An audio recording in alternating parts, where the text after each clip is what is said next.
All right. I'm here.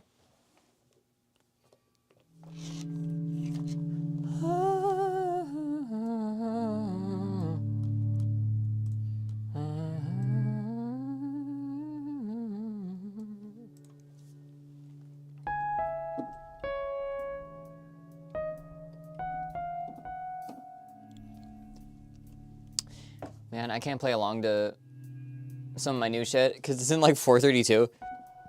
I wish I had a permanent pitch bend, right?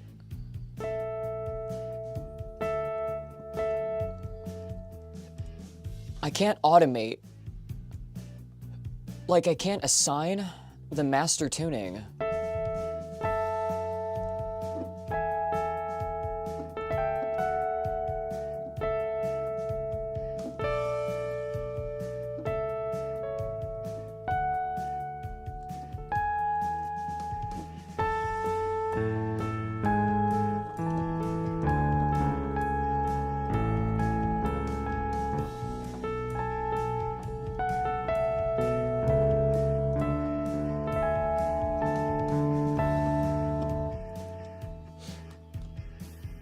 Yeah, I could do that, but it'd be an ordeal.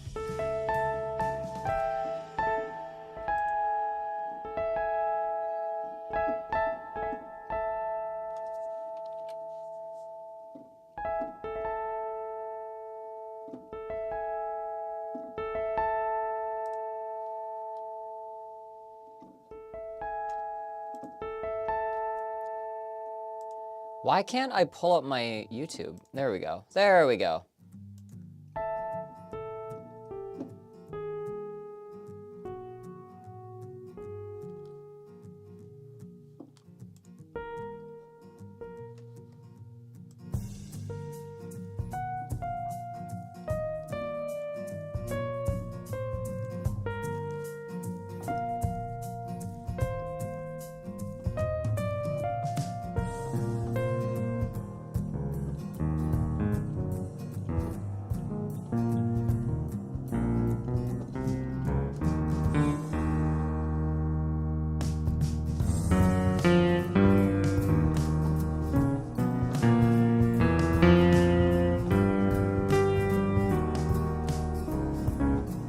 Wow, what key is this?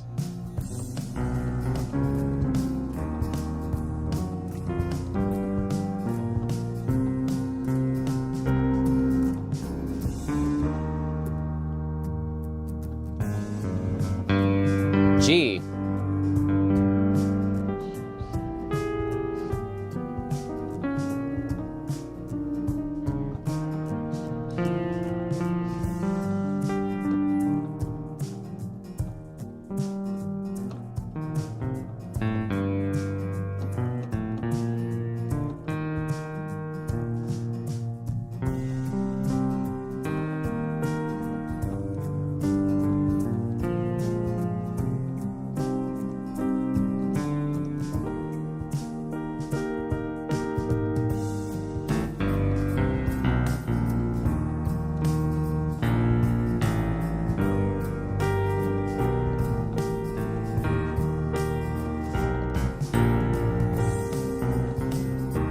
Yeah.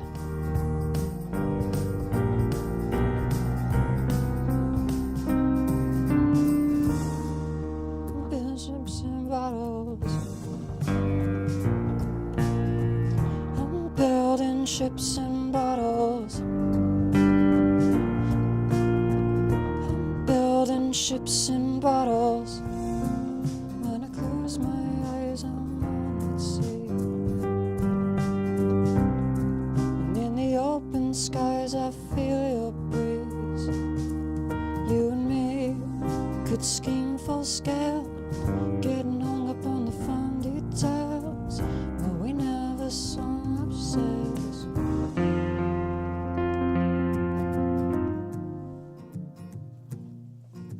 Ships so long sailed and sank. I'm stuck here wishing things had gone a different way. Building ships and bottles. Ships. Oh man, this is the old. This is like old. The album version just like ends. And I think the single version has a different drum pattern underneath it. Damn. Oh well, enough of that. Welcome Elliot, welcome Semaphoric Wave. I've been on the card for 10 minutes, so I think it's time I go live. Let's do it. Big cams, Pip. And I'm not there, and I'm not there. Give me 1 second. I thought I was here, but I'm not. You can just stare at the fucking broken theater wall. Give me a second.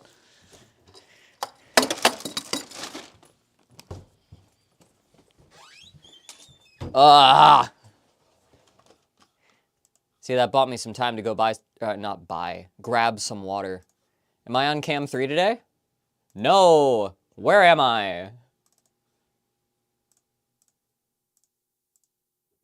Tell me, machine.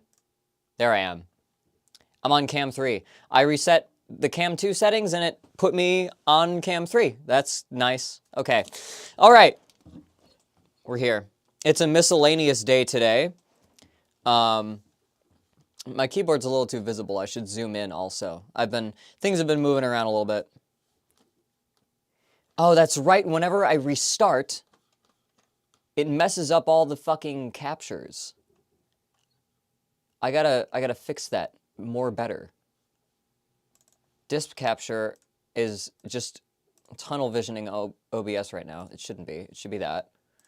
And then, what else? What am I missing? I'm missing main stage. Okay, so where's the chords? That's gonna be... Where's main stage? Main stage! Where the fuck did you go on my list? Music, music. I am not seeing main stage. Hang on. Show windows with empty names. Main stage stream. Okay, there we go. All right, let me get the mixer out of the way. No, I didn't want to open that. Let me get the mixer out of the way. There, okay, perfect. Amazing. Musemisk, yes, that can rhyme. If you try hard enough. I mean, it does rhyme, but...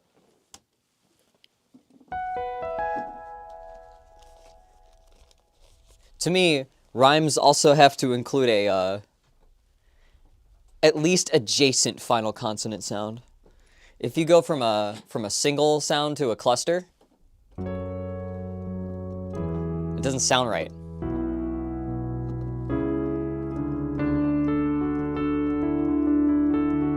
Never met a pun I couldn't force to work.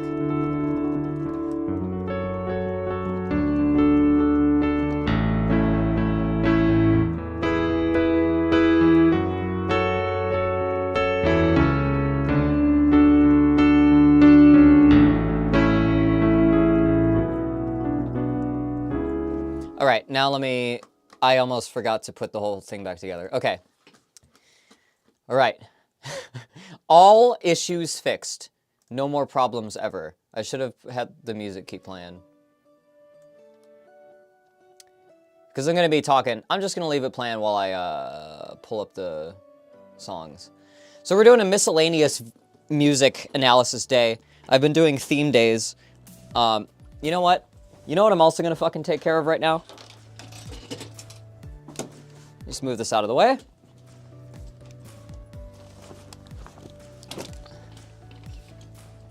Let's take this. I don't even know if this will be any better. It might just be the carpet.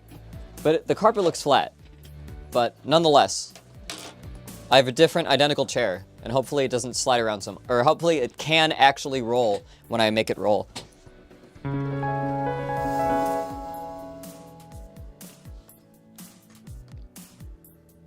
All right, we're in it. So, we got, whiteboard fell behind that thing like 2 weeks ago and it's still there. No, I keep it there. That's just where I put it. Like, when I'm not using it, it just kind of lives somewhere back here. And if it's not back here, where it used to be was under the keyboard. So every time I pull the keyboard out, I gotta put it somewhere. And so it just ended up there. Why would I keep a whiteboard just out in the open that says some shit like, wanna kill me or stellar side, really tiny on it, with like no context?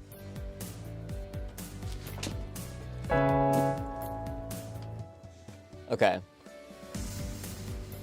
It was propped up and fell while you were streaming? That's also possible. It is also likely that, like, it was moved from there and then put back since then. I think Wanna Kill Me was more than 2 weeks ago. Either way, if it falls back there, it's not, like, there's nothing back there but a cable channel.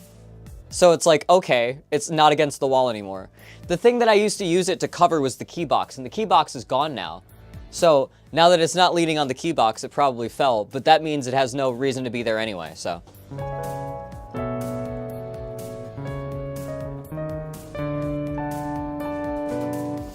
I'm gonna re-record that and make it trying to kill me.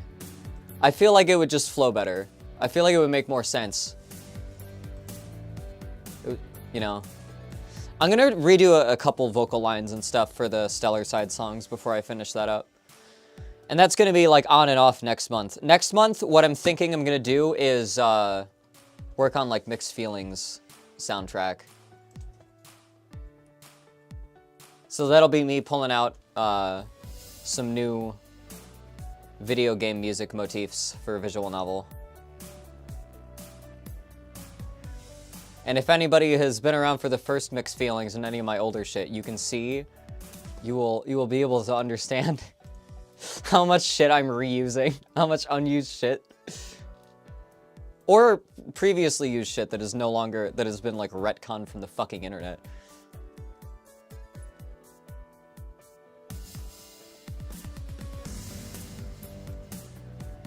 All right. This Dark Cloud 2 moon theme thing. I'm gonna pull that up. I need my new incognito window. There we go.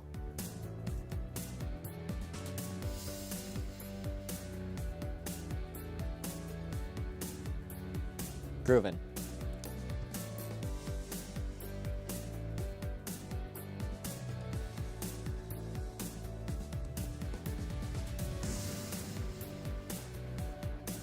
Okay, I did the Monsters Inc. one. There's two Dark Cloud 2 ones. One was suggested by Moopsie Boopsie. Maybe we'll do 2 Dark Cloud ones. It's a miscellaneous day, you know? What are the chances? There's a Hearts of Iron one. I'm gonna do that. Shinin' Queen. What is that? Kureo ba, is that ba or pa? Cleopatra 14. I don't know what that means. Oh, Cleopatra's Fortune? Cleopatra Fortune, or Fortune. Okay, yeah. Cleopatra's Fortune, Shining Queen. That's interesting. It looks like a rhythm game. I'm curious just because of the name. I might check it out. 1, 2, 3, 4. That's 4. There's one from Fortnite. I've never done a Fortnite song. Should I do Fortnite?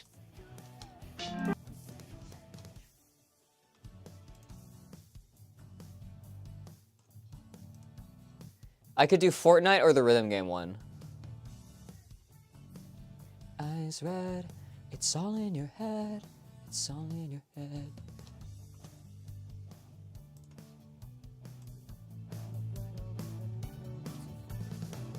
I know nothing of Fortnite music. I don't either.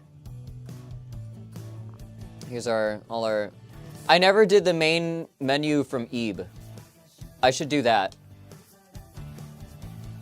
I think that's our 5 for the day. I just learned the other day that John Wick is in Fortnite. Every character... Fortnite is the new Smash. They get characters from, like, everywhere. Right? That's, like, the world's colliding game of this generation. Smash has been usurped. Master Chief and Doom Guy can fucking, like, be teamed up against Rick from Rick and Morty and fucking John Wick, like, and Goku. Like, you can just do that in that game. Okay. Goom Guy, yeah. Noted Goomer. I'm more sick of it. Can I submit one? I put in the day before you started themes. Is it above the threads?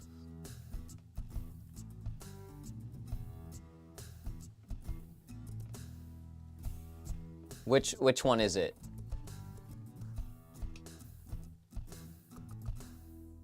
I'm in lost trying to talk to you. I got it over you. Oh, we both speak the same damn language, but your whole crew's got some rules to lose.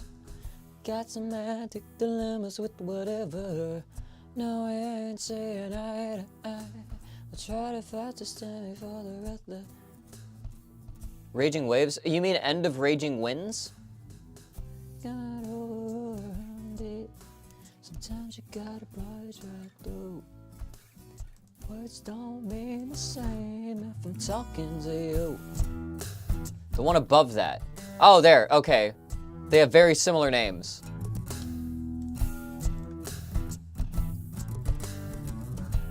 A lot of rage in this game.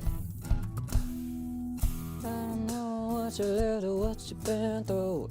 I don't know what you read or what you're saying. But you don't even really mean what you're saying. You're saying what you really mean. Which song is this? This is Language. This is from the Green Blues EP. I don't think I have Green Blues up in full, do I? Do I have Green Blues up in full anywhere? It's this one. That's the Green Blues is the name for Red and I's, like, collaborative, like, blues rock project. It's on Spotify? Yeah.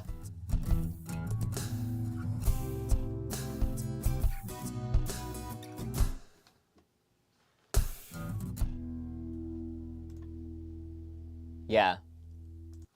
Alright, enough of that. Enough promo.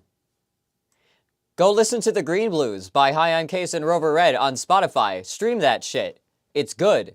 It's got songs like Language and We'd Joke. Agency's pretty damn good too. And Keep Me Up is the best acoustic song I've ever written. Okay? You're missing out. If you haven't heard the Green Blues, nobody has listened to the... That's not true. There's actually a lot of people that have bought the Green Blues. Holy shit.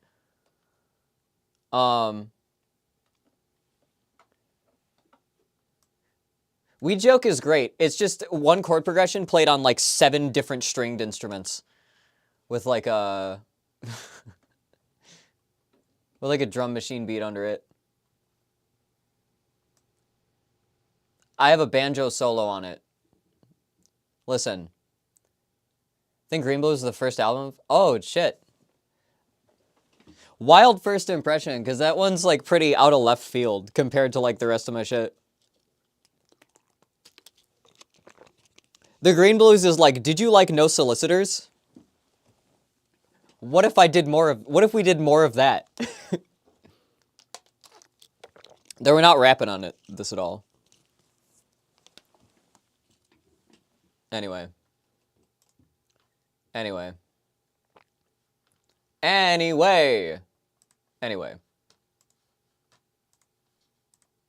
Let's get to the...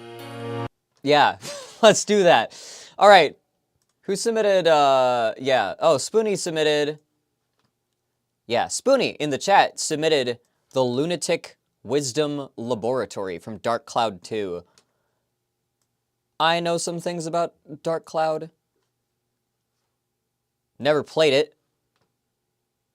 This one's pretty short. It's 2 minutes. I'm going to see what this is about. I'm going to listen once through for vibes and then again to give analysis. Let's go.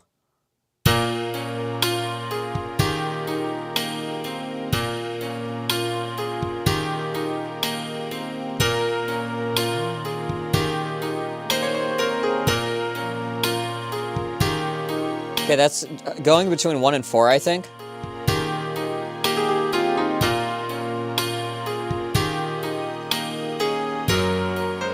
Oh. Okay. Good chord choices here. Or root choices, rather. The chords are pretty simple.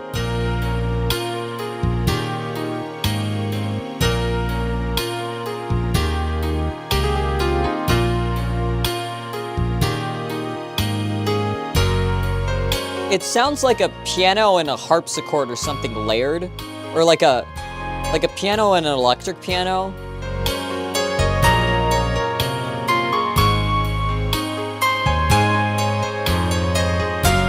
And it's doing a very like 80s-ish kind of, the left hand's doing sparse notes, the left hand's doing sparse notes and the right hand's just kind of single note melodies. Some octave doubles, it sounds like.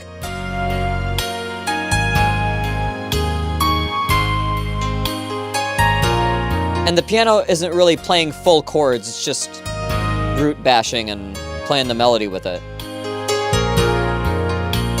There are a couple chords it hits through the melody, but they're for effect, right? When those chords they hit, it's not trying to follow the whole chord progression. All right, so this is like, it's fading. This is like, it's essentially just a piano piece with some accompaniment. That's what it sounds like to me. The melody, the bass, both sound like they're primarily on piano. The strings are kind of a backing for it, right? Okay, so what are the strings doing? B flat. So...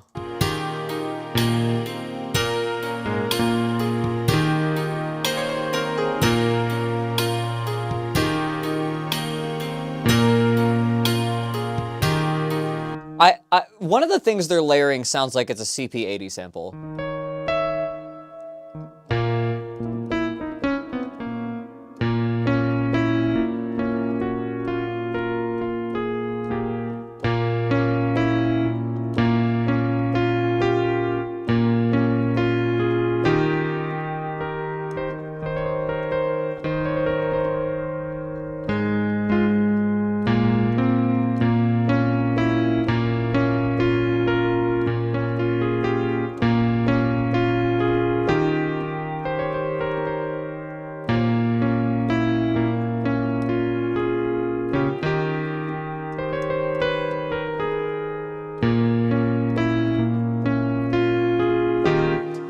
God, there's so many scales I don't know.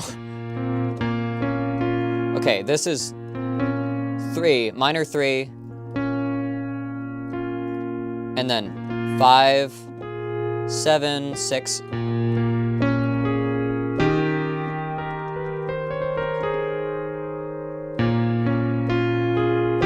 Okay, now I get it.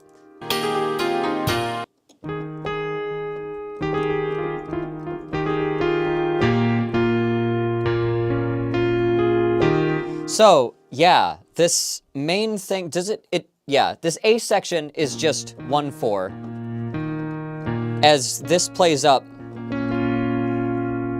intervals of a B minor, I'm sorry, intervals of a B flat minor, like that,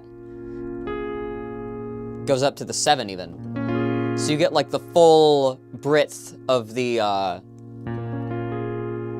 third based harmony off of B flat, and then it drops to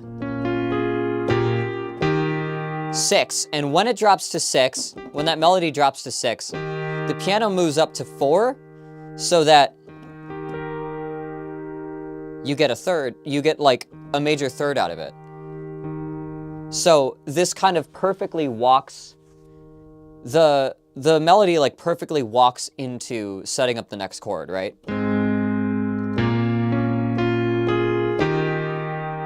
Right?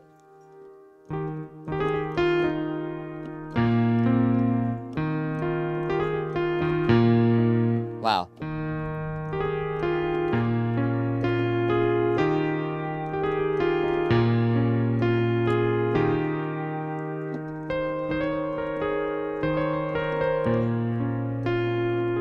Now I got it.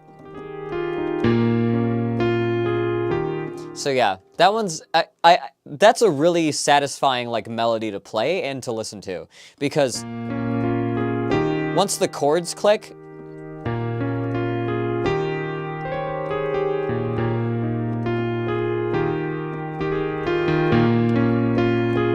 you know, it's cool.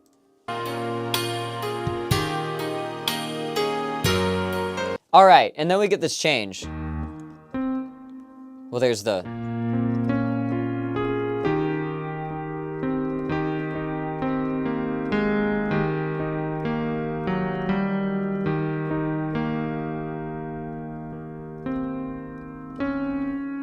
I think it walks... Oh, no.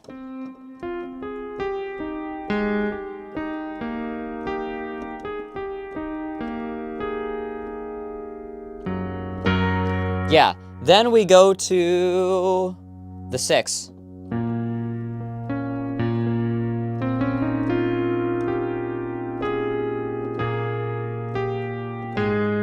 But we go to a different... Actually, wait. Okay, yeah, okay. I get what's happening. So when we go to this, we go down to a 6. I'm sorry, that's not a 6. From this. We go down to this minor 6 instead of the major 6 that we were hitting in the melody. Like that. To make that chord major. Now we are going down to the 6th at the scale, but jumping to the minor version of it, sort of indicating that the melody was kind of borrowing that note / chord when it does that. And we're gonna get probably a 6/7. No. We get a 6/1.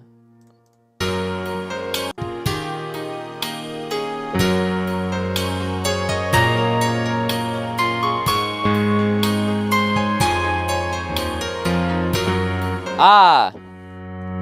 So we get 6/1. Returns home, then goes down to 7, and then we go down to the 5, so we can half step back up into the 6.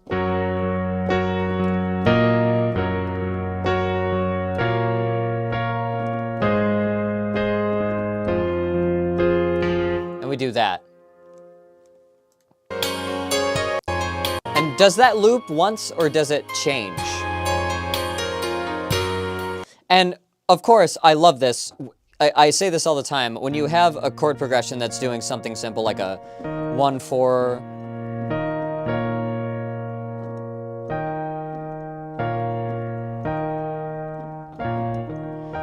When you have something simple like that, and it's very much based in, like, returning to the 1, if you go to the 6 instead...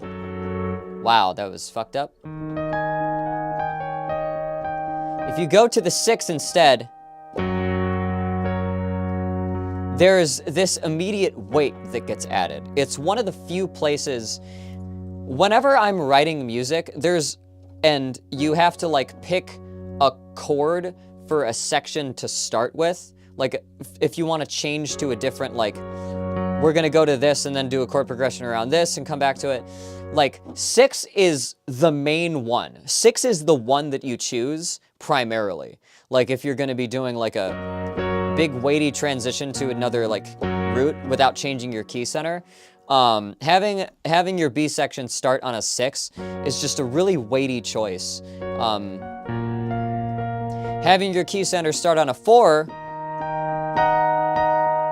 is also a good choice, but if you're going between 1 and 4 already, that kind of takes that out of the running, because you can't end on a 4 and then go into a 4 and expect it to be different, but you can totally go from a 4 into a 6 and expect it to sound different. So, composer tricks.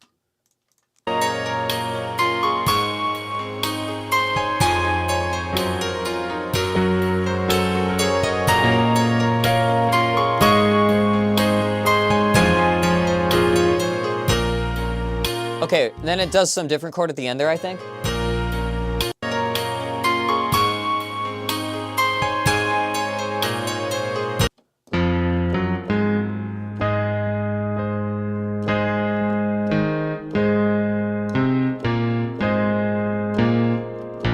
Ah. Interesting. It returns to the 1 before the section's done, and then just hits that 1 again, an octave lower. That's cool. Yeah, this whole thing is very floaty, right? The chords are changing very steadily, and they're doing a kind of like hovery sort of motion, right? The melody also helps that.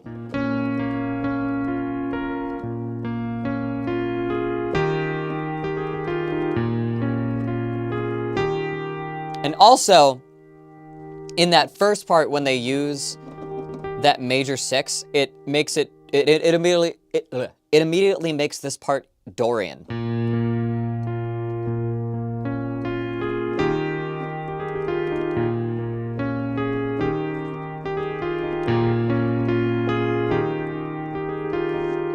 I hope some of you come to recognize the character of Dorian over the course of these streams. It has a very practical sound. It's very mechanical. I don't know what it is. It's just that major 6. It's that note. But it's that note in context with the minor scale, you know?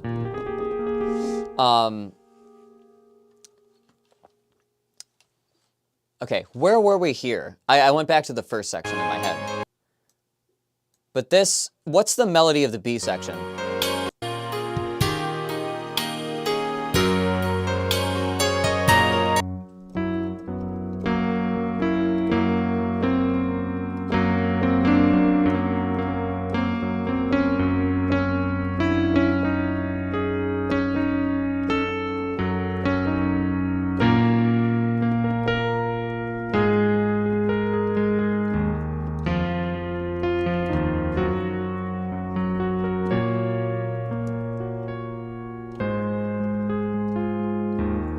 Okay, what is it actually doing?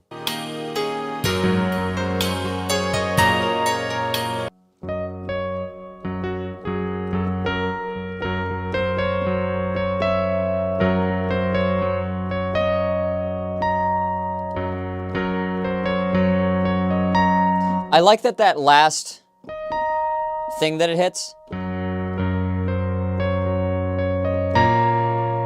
is the 1 of the scale, and it also, like, they walked up to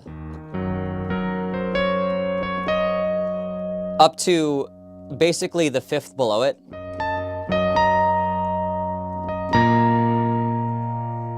It just has this big, like, leapy quality to it. Like, where the first section, okay, yeah. Where the first section had a very, like, floaty quality to it, the second section has a very, like, leapy quality, you know? The melody isn't steady anymore. It's like hopping and skipping up, right?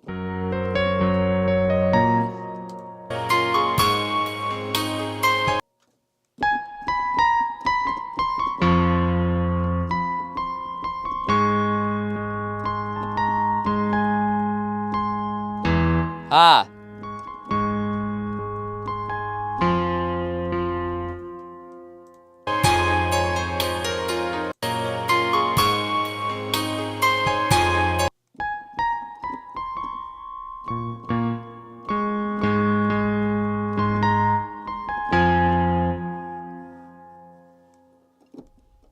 Goddamn callers.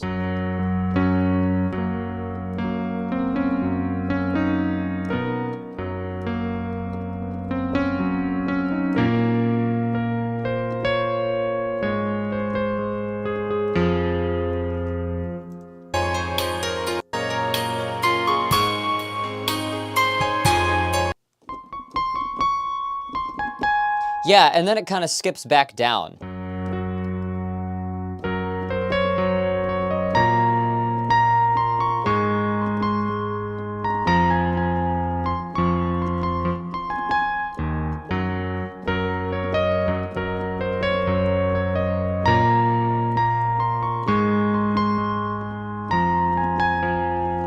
Yeah.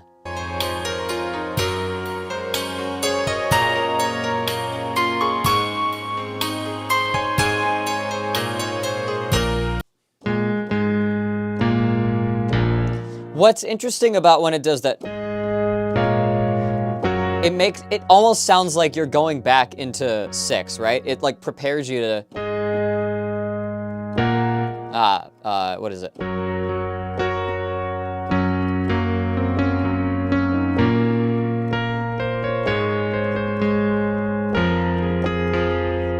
And then, like, when it goes back to here,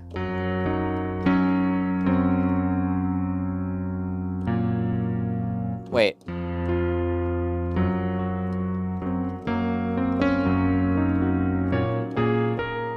Wait. What the hell am I thinking about?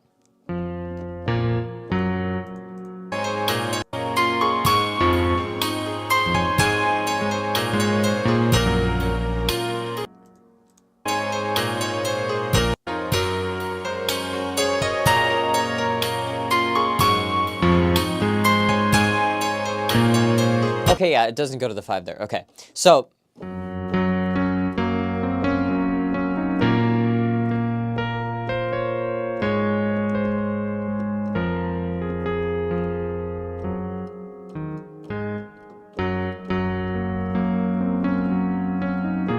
wow.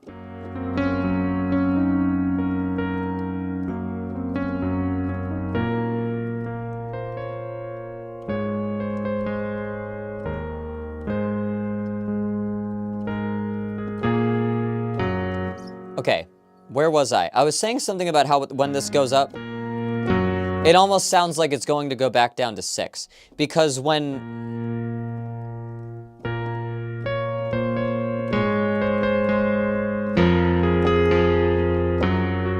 like that, when it goes up, you know, like that sounds like one way to lead back into the 6.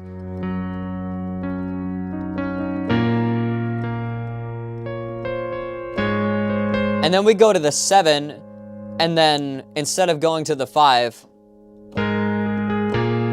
that sounds like another tail to get back into the 6, but instead of taking us back there, wow. Instead of taking us back there, they launch us back into the 1, which is cool.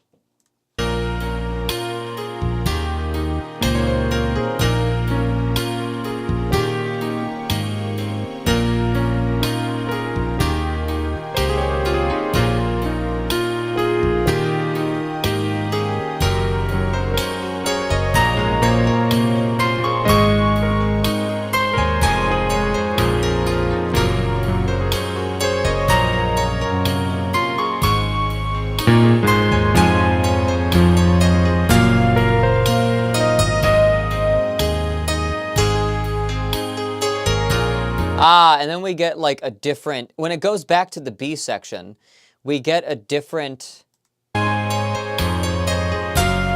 melody here.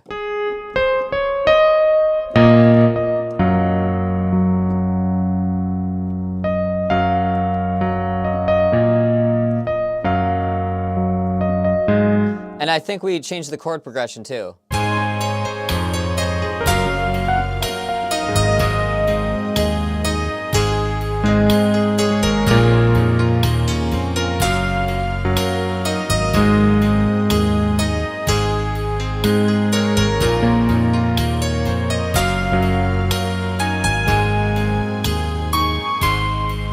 They never go to 5.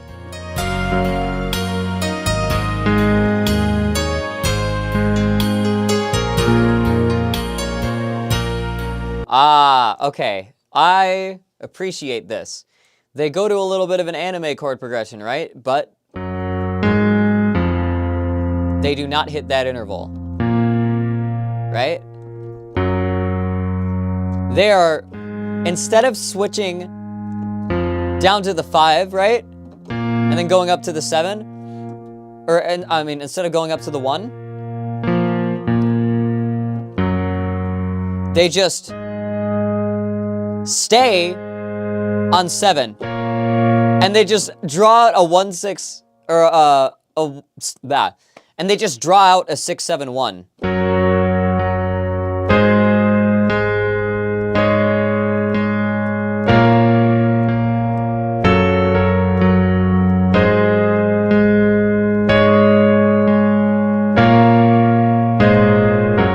And it just sounds like they're doing that. They narrowly avoided and expertly avoided rickrolling us for the anime bridge section here.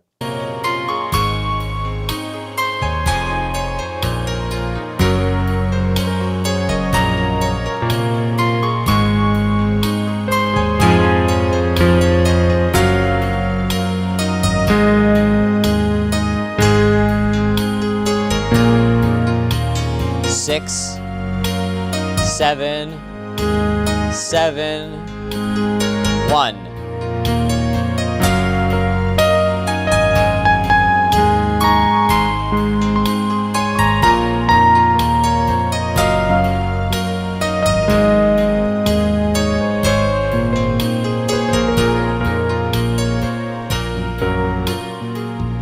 And then it starts over.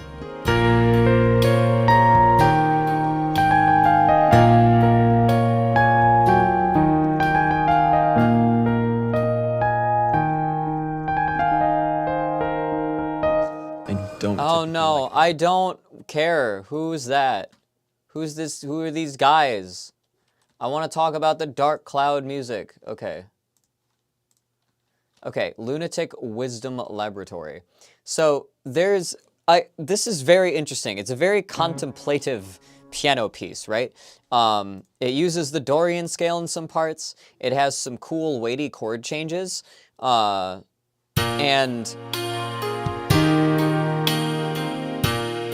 And that piano, I swear to God, if I just, like...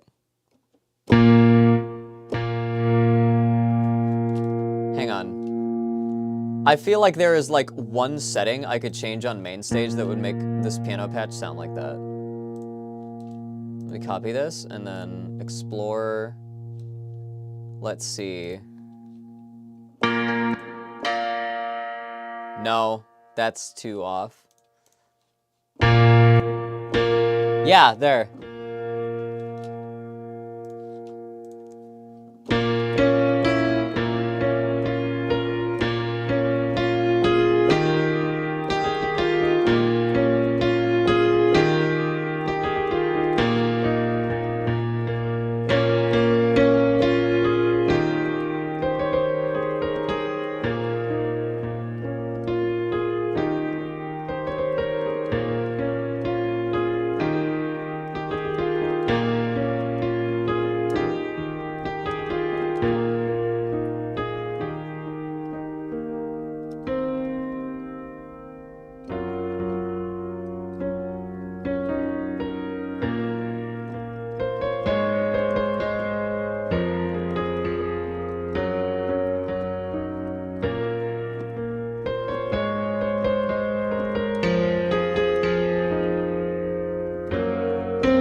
Wow.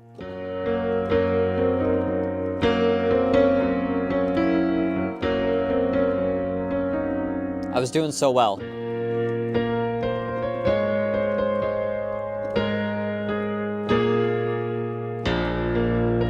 Yeah.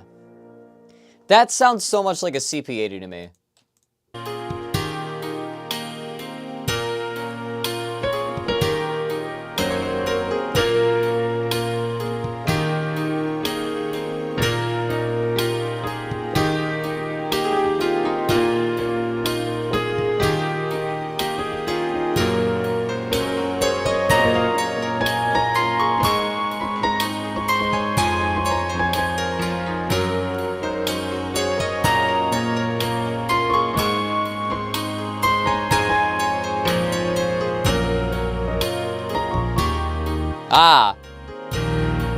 There is a bass that comes in on the second time through, and it's just doing... just playing up and down the, you know, the 1/4 thing going on. Can I get rid of that fucking reverb?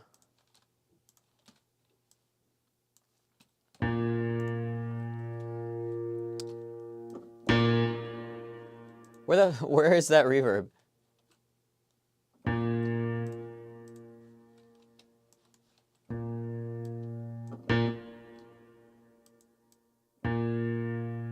Just a little less. Nah, how about this?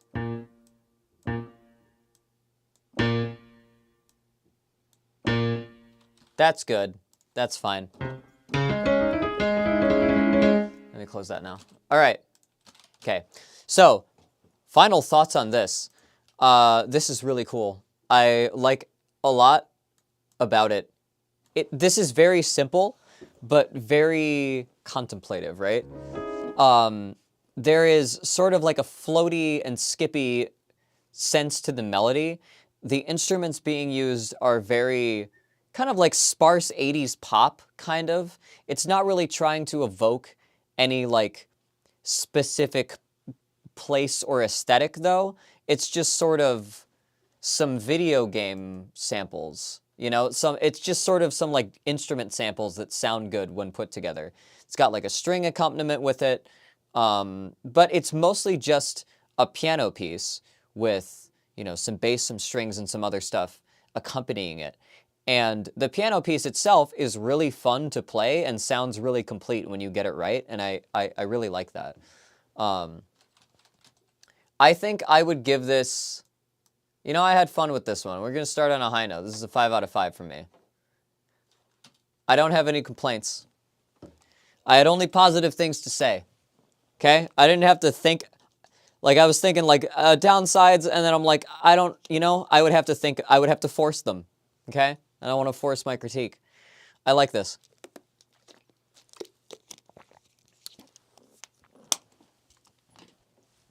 That's a 5 out of 5 for me. Full Moon for Lunatic Wisdom Laboratory from Dark Cloud 2. Thank you, Spoonie, for suggesting that. All right. Heller. Old Heller. Okay, so what do we got next? Where's my incognito window? There's another one from Dark Cloud 2. Should I just do both of those in a row?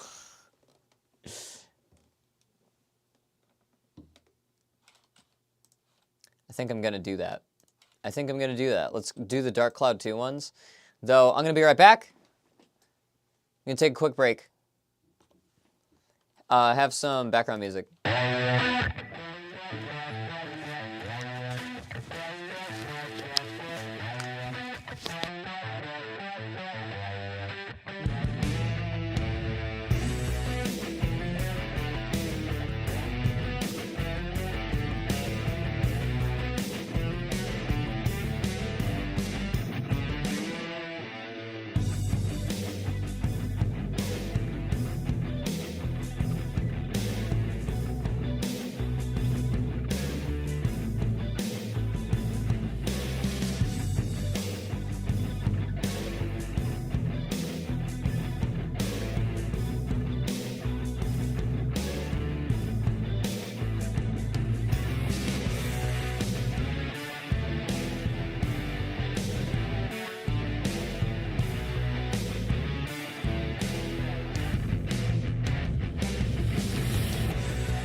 told about to dried out, and it don't bother me to retreat to my hideout. It's dark in circle one, far off parts all overrun. But right now, I've been Jekyll too long, hot time I let hide out.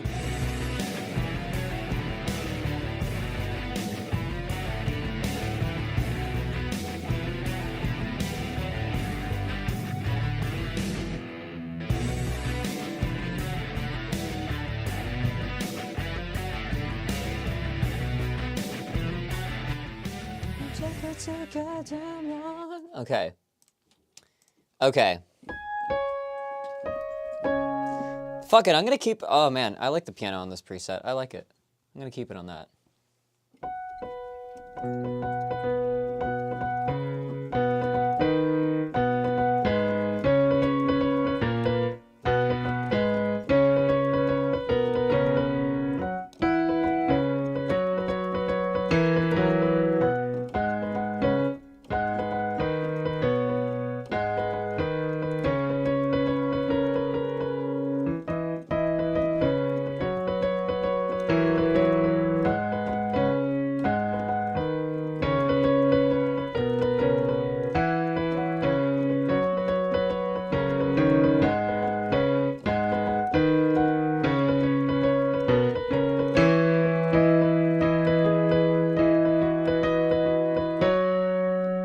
Spring cleaning.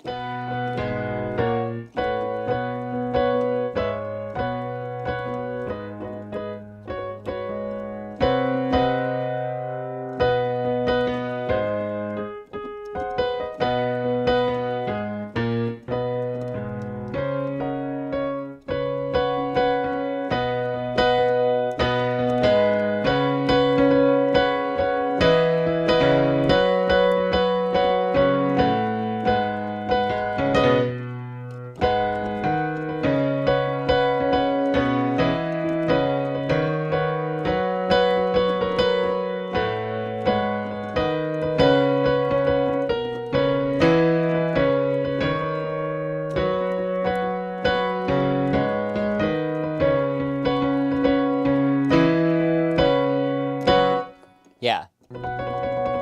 My camera's gone again. Wait, I want this. And then... There we go.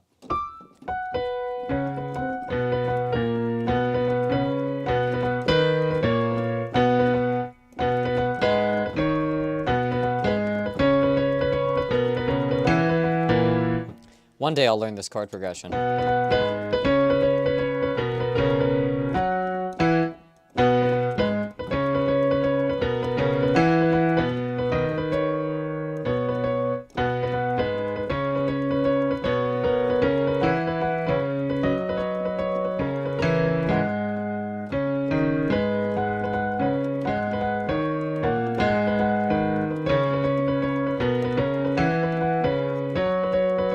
God, okay, I'm done. All right, we're gonna do another Dark Cloud 2 one. Let's do it. So this, someone else suggested, who was it? This was Mopsy Bopsy in the chat. Suggested Dark Cloud 2, my voice cracked. Dark Cloud 2, Gundorado Workshop. Extended. Okay, so when people submit extended stuff, I gotta figure out where it loops. So, not gonna listen to the whole 15 minutes.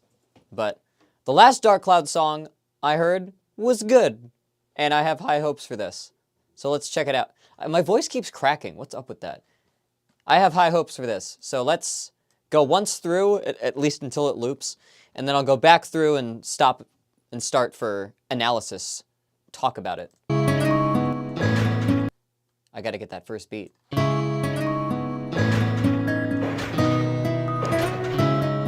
Okay, so mechanical percussion sounds, an actually recorded acoustic guitar, it sounds like. There was like a pedal, like, extended synth. There's like a clean guitar doing chords too, and then there's these harmonizing flutes doing the melody. There's one, now there's two. Now there's one again.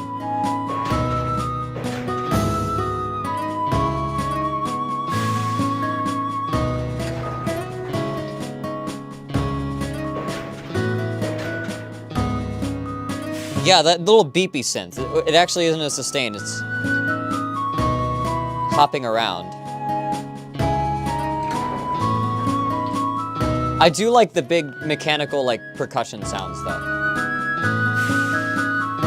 It's not even really percussion as much as, because it's not really on a beat. It's just sort of there. As, like, ambience.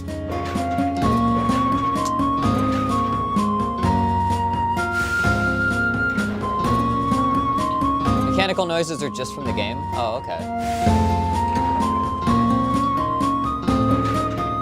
Yeah, that would make sense.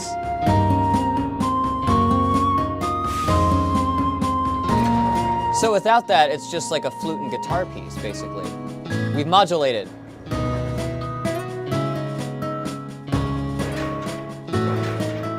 I think.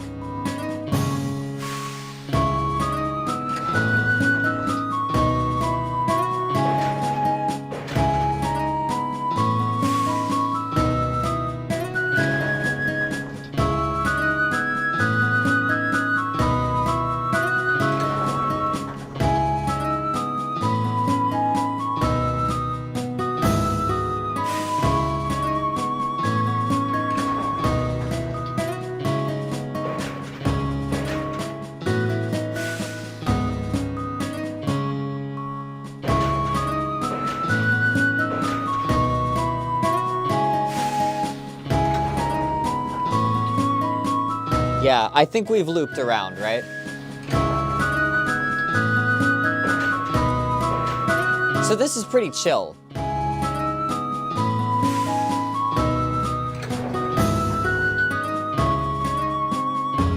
Oh no, this is new. Or was that the modulation from before? And now it's looping. Did I just miss that because I was talking over it? Are we doing... Oh, we were doing Andalusian cadence, I think. Now we're just chromatically descending. Dun, dun, dun. Yep. Yeah, okay, and then it modulates back. I see. I see. I see what it's doing. Yeah, we've definitely looped now. And now it's just fair game for me to, like, talk over it. Okay, so...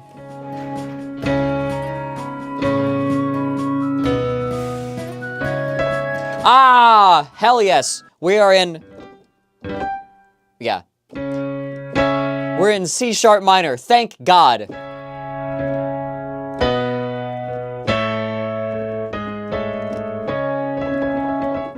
That is like my subconscious key, right? This is gonna be easy. Until it modulates, then it won't be.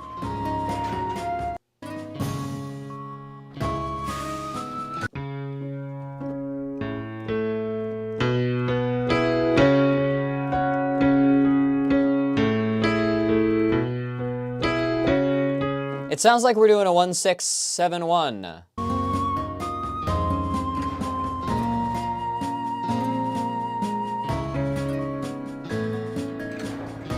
Yeah.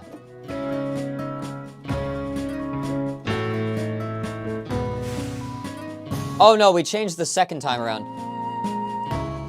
Oh man, this is why I don't like extended versions, because it's really hard to find specific points.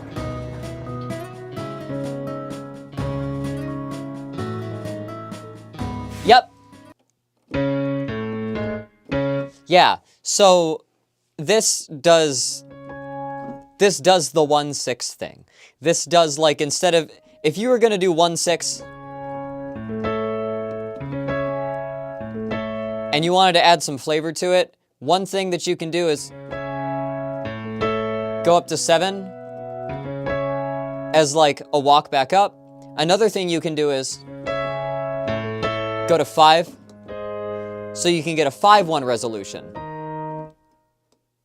Let me do that again. So you can get a 5-1 resolution. Or, you know. So, this does both of them. It does one and then it does the other. So,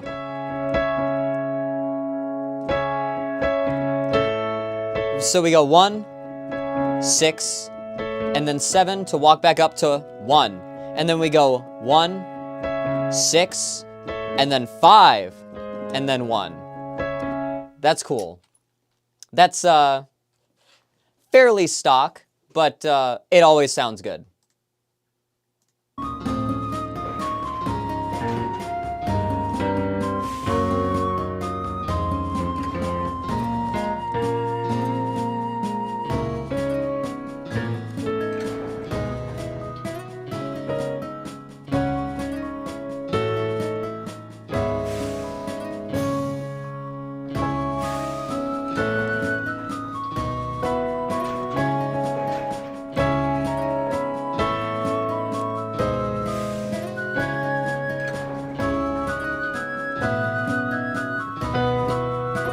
Yeah.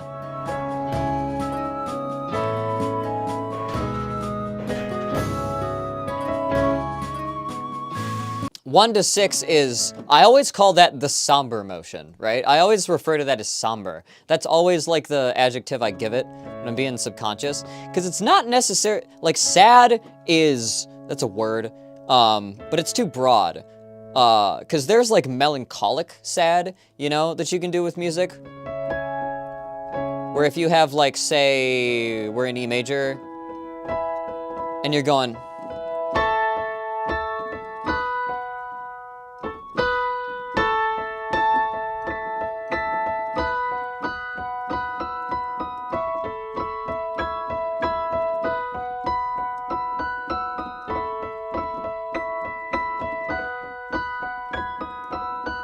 you know, like you can do sad in like a happy melancholic way. You can also just do sad like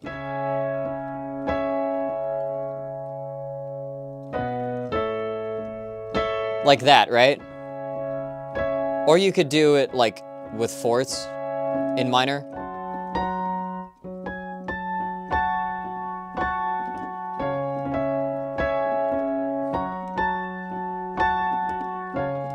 Well, yeah.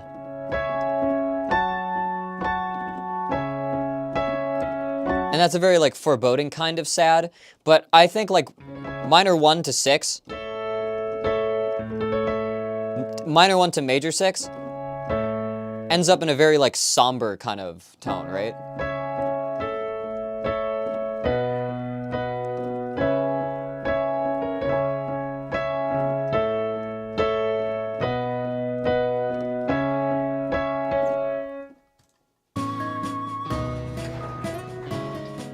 Okay, and what are those beeps?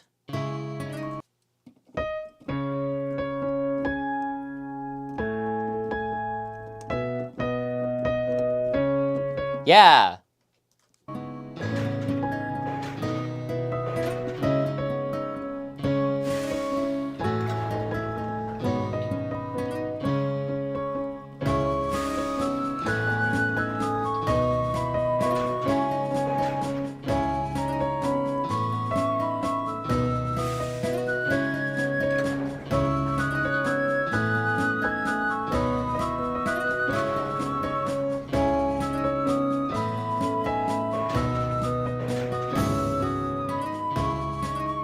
So we got like that little motion going on where we start on root,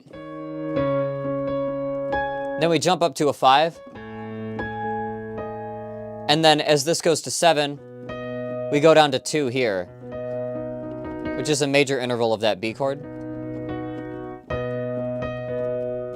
And then back to 1 when we go to 1. So that little blippy thing is just sort of helping fill in the chords, right?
Okay.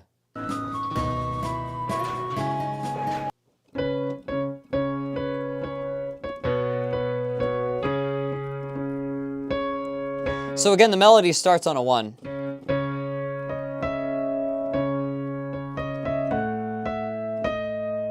It climbs up to a 4, which actually, wait, where's, okay.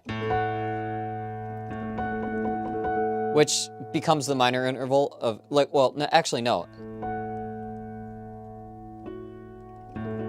Yeah, that's an A6.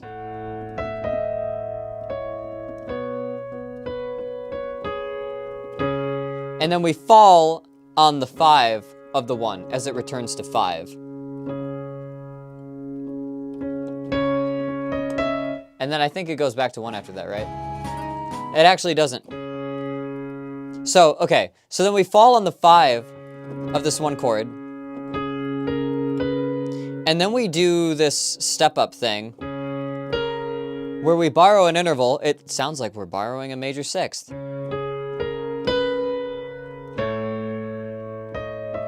Because immediately after we do that, so we do that interval right there, that's a 5th, that's a 6th, but it's a major 6th. Just like the last Dark Cloud song we listened to, the melody borrowed a major 6th. That seems to be a tiny little compositional motif here.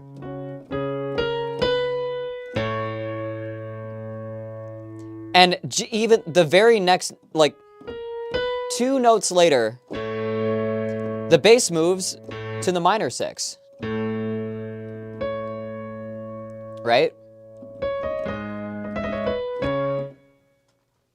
So that's, that actually, you know, doing 2 Dark Cloud songs in a row, I just pick up on that pattern. I don't know if that's a thing through the rest of the soundtrack, but just something I noticed is they borrow the Dorian 6 every once in a while. And that sounds very Dorian when they do it.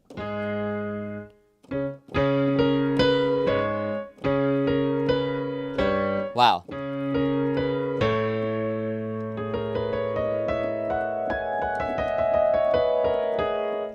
Very Dorian.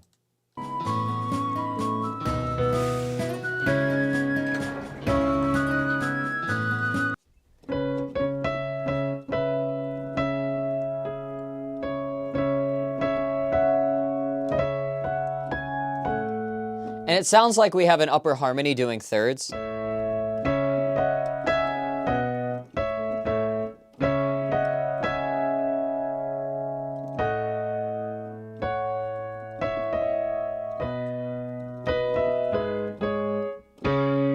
Or something like that.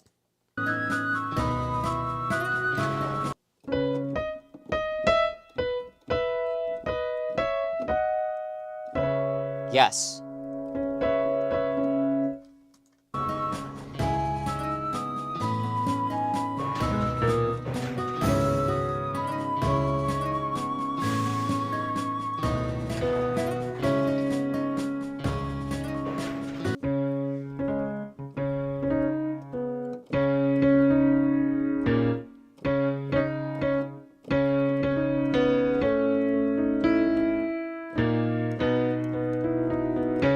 The guitar is throwing in a couple flavor notes in here as well. Like, it hits a 9. It hits like a 9 there.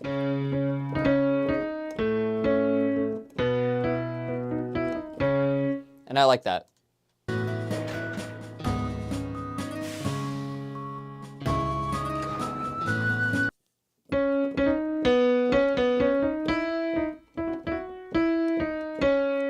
And it sounds like there's like a guitar doing chords and there's another guitar doing like a...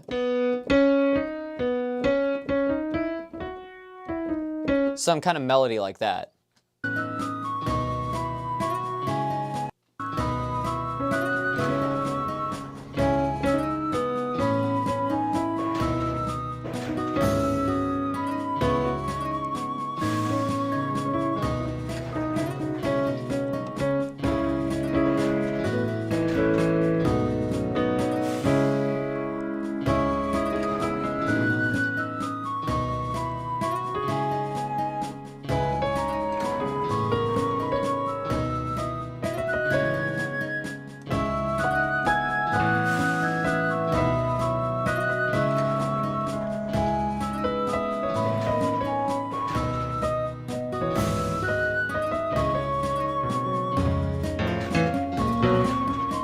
Okay, that's what I was waiting for. Here.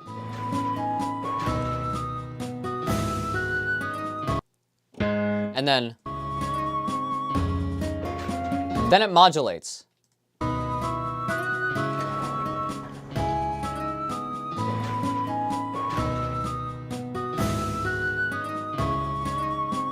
And that one little note change on the guitar before the rest of the chords come in is like a signal that the modulation has arrived.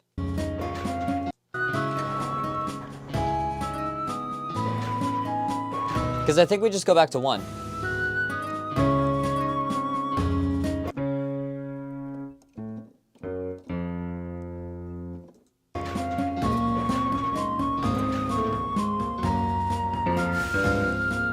Okay, so there's one more.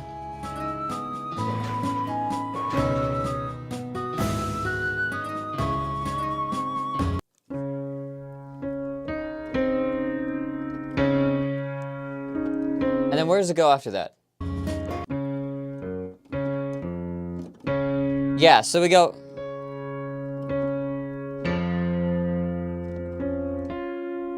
So we go down to 4, right?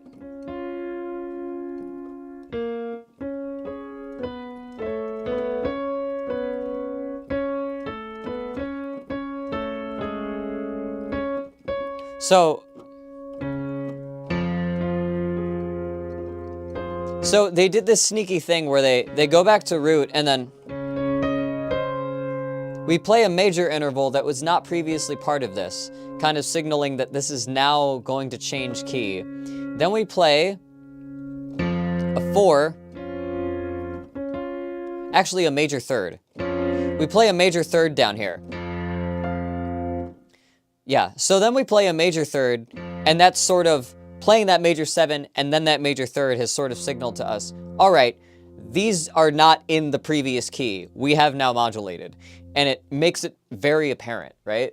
And then where does it go? I think the next thing it hits is the root of the next section, right? And we're on B flat.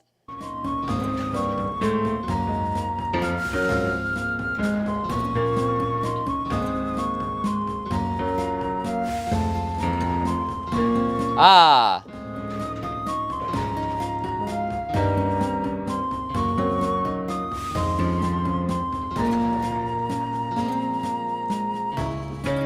Okay, yeah, and then it goes back, and then it just jumps back. Okay. So we just start doing the 1, 6, 7 thing on a lower key.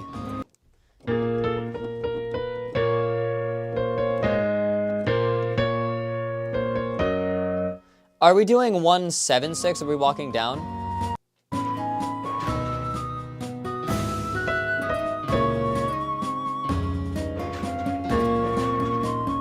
Yes. So we're doing a chord progression that's similar to the one in the last key we're in, but we're actually stepping down into 7 before we go to 6 too. So it goes both ways. It's not just a... And that also means that the last chord in each cycle is not also going to be 1, so we're not going to have that 1 into 1 effect, right?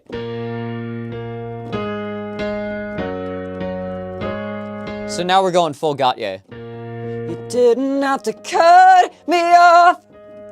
Make out like it never happened and that we were nothing. Okay, yeah. So we got that going on. And it also takes this opportunity during this chord progression to slip in a Andalusian cadence.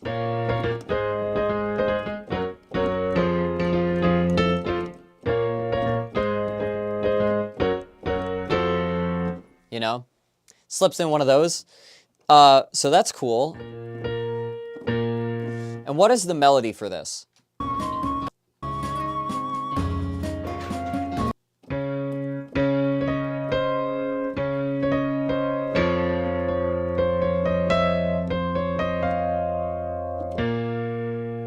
Oh, that's cool. So we go...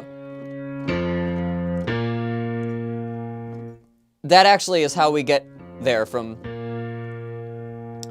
C sharp. And I think that's just a... That's a 3-5-1. Okay, cool. I get it. I get it. Okay, what's the melody?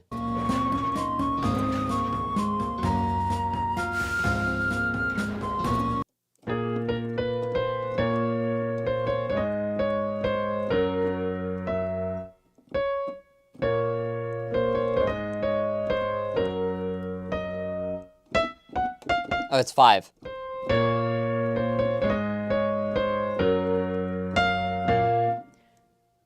It's 7.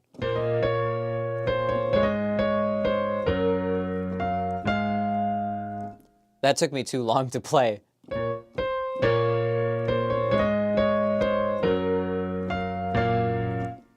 Still not playing it.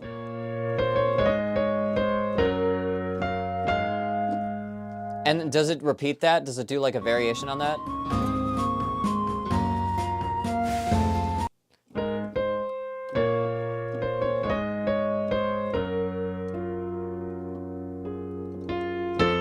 Yeah, and it hits that one little major interval to make it, it hits that major 7 to make this fill out the Andalusian cadence, where you have that major 5.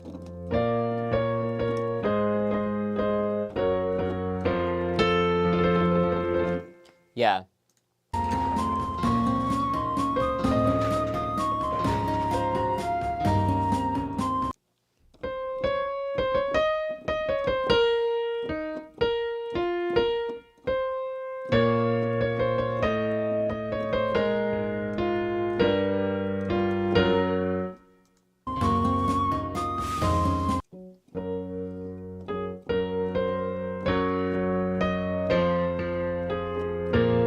Yeah. Very satisfying. If you're gonna start a descending thing on the 1, it better end on 5 and jump back, right?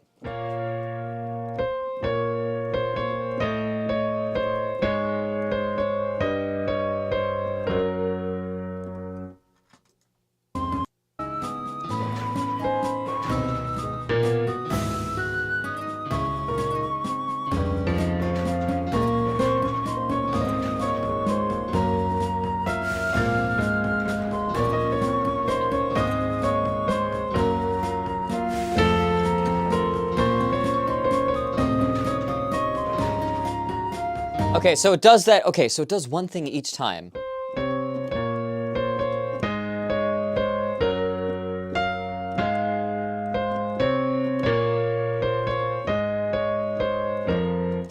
Wow.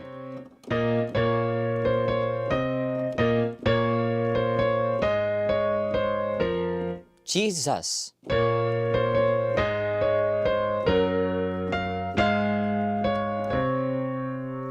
What's wrong with me?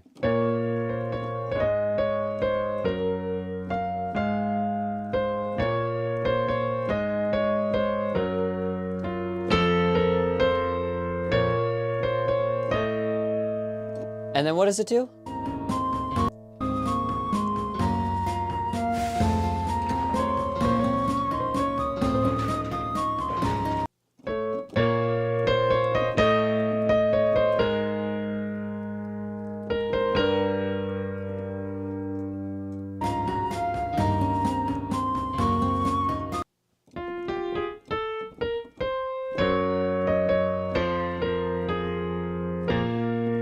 Does it do that? It does less.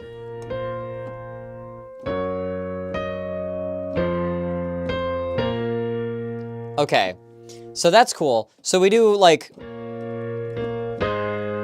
similar to similar to the first section where we were just doing different variations on like 1/6 with stuff in between. This is doing a similar thing, but it introduces a few more elements. It introduces a new element every chord.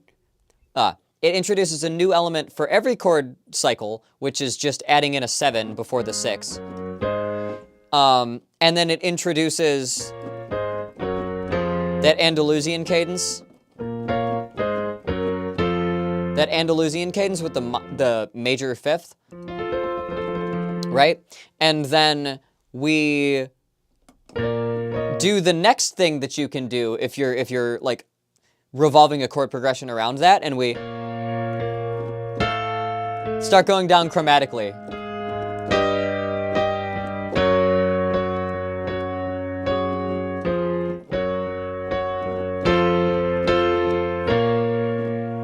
And that makes it really satisfying. So the whole pattern without the melody is very poppy.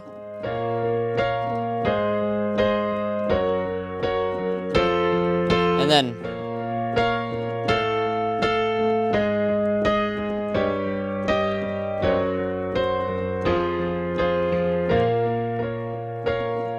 and that sounds cool as hell. I messed up the 5 there. It's supposed to be.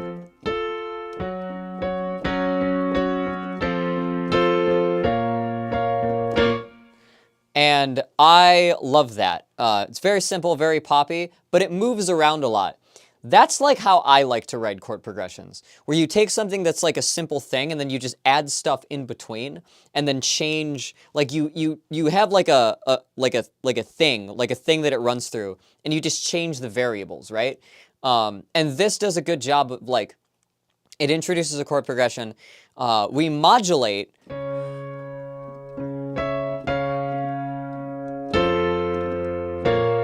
And then we're in a different key and we do roughly a similar but slightly more complex chord progression. And it's like, this song is just changing variables, right? I dig that. I dig that feel.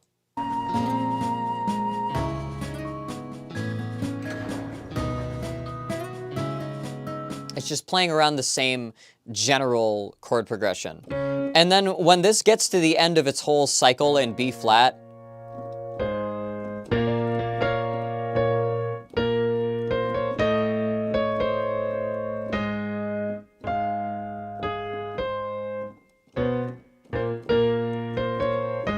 wow.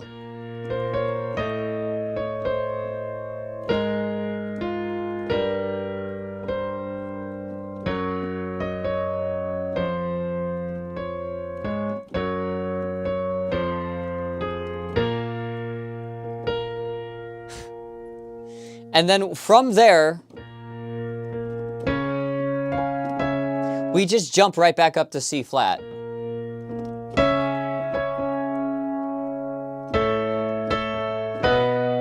As if nothing happened.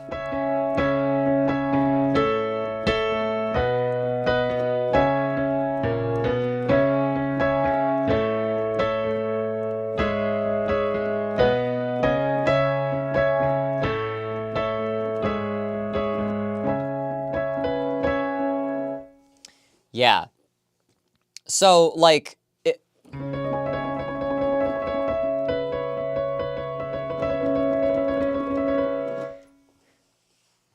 the one thing that kind of weirds me out about it is it did such a good modulation to get to, like, when it gets to the end of...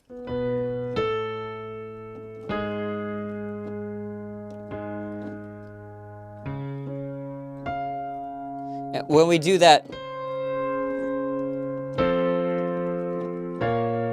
When we do that thing to get into B flat, that sounds really cool.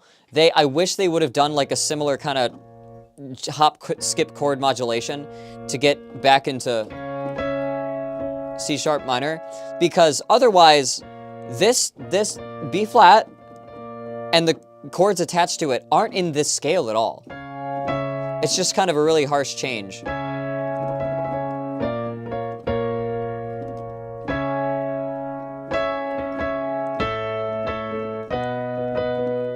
Just kind of restarts.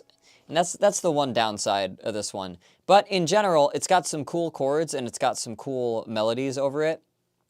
It mostly sticks to the minor sense of the key, but also does a little bit of, like, it does a little bit of,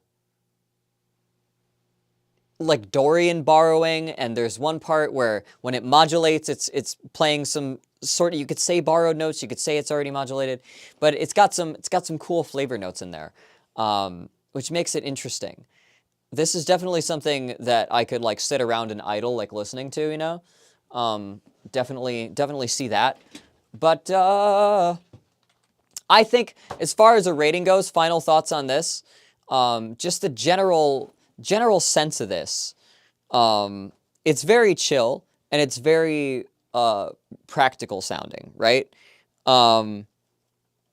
Sort of like the last one, but this one's a bit more like kind of somber. It's not like super sad. The melody is actually very whimsical for the fact that everything's happening in minor. And I think that just makes it interesting to me. I would give this a 4 out of 5. I don't really like it as much as the last one we just did, the last Dark Cloud one. But this is a 4 out of 5 for me. This is a waxing gibbous. Thank you for the suggestion. Mopsy Bopsy. This was Gundurata Workshop from Dark Cloud 2. I dig it. That's another one down. Where's the B? Why is it doing that? Okay, it's gone. I must have got dust in my... I probably... You know, we've been moving stuff in and out of the theater so much. There's... Oh my god, I got these... There's these old gramophones. Should I... You guys want to see some insane footage? I think everybody whose face appears in this video has been in, like, public, like, media before, so I don't think I'd be stepping on any toes to, God, which one is it?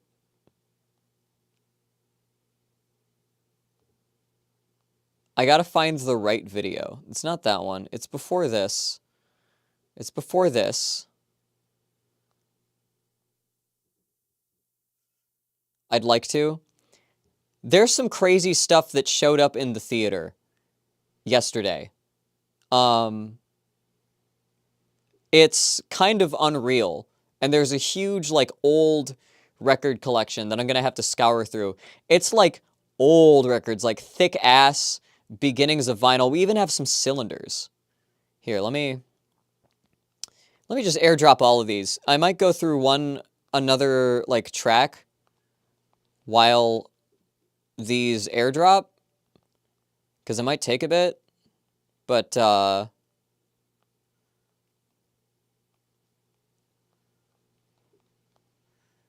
give me this, give me that.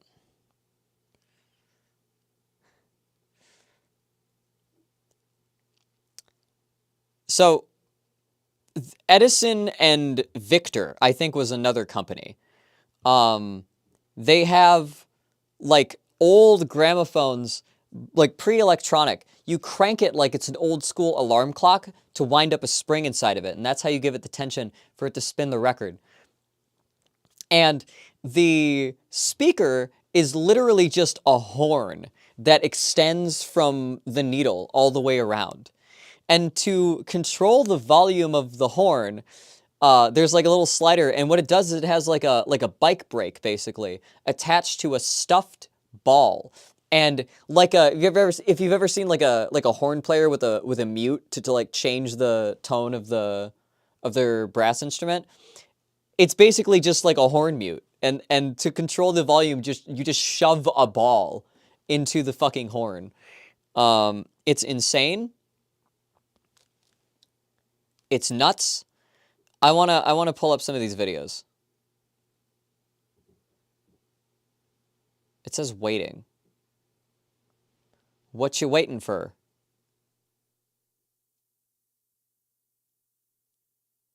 Yeah, we have we have cylinders too. Can I just, like, how do I look at how do I look at albums? Where's my video? Is there just like a videos? There we go. Let me just transfer these.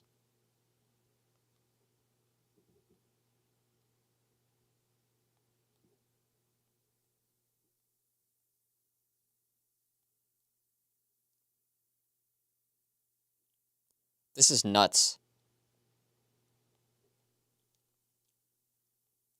Yeah, I want that one. I don't really think I need that one.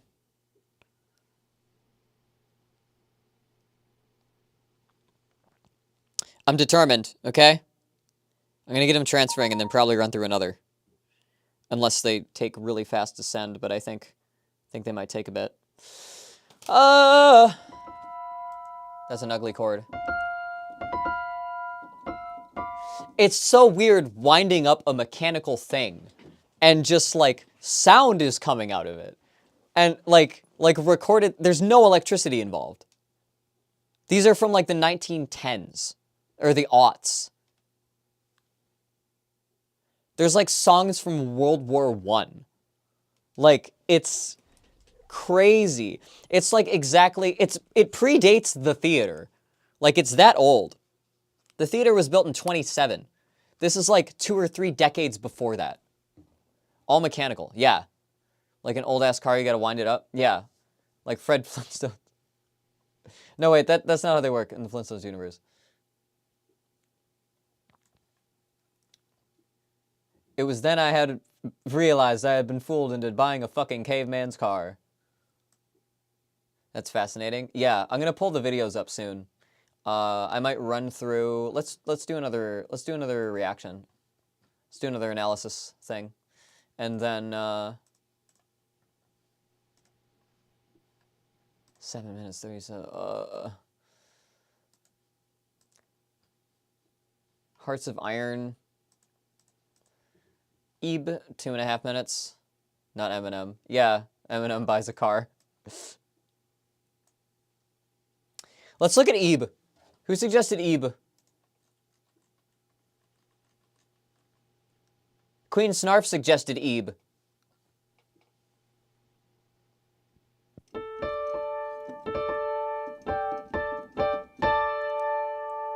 All right. So this was a leftover from the main theme day. I didn't get to cover it.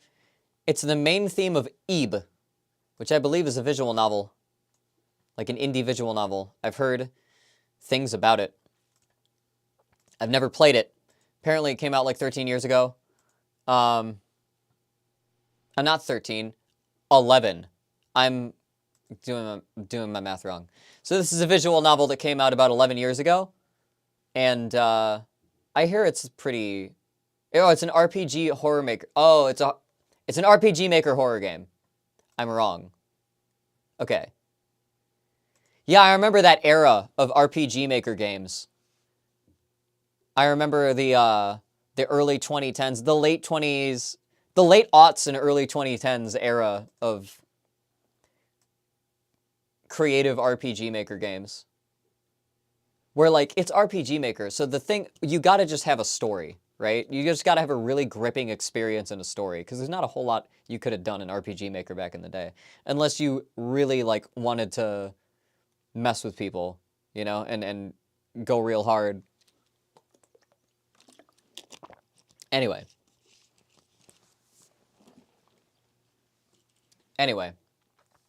This is Ebe's main theme. The main theme of Ebe, suggested by Queen Snarf in the chat. Let's listen through this whole thing, and then I'll go back through and offer some analysis. Let's go.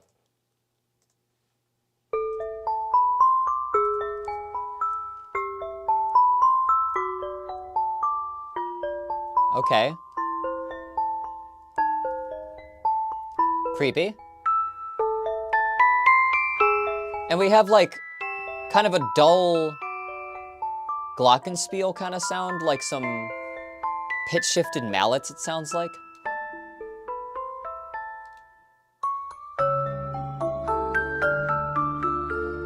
Very classical kind of chord progression.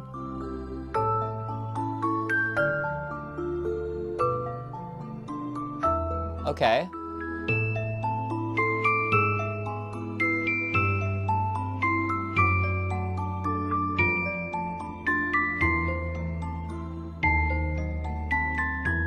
Yeah. This has, I think it's got a chromatic descent that walks down and then back up.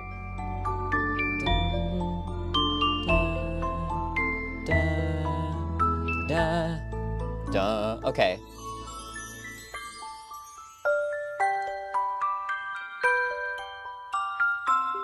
Okay.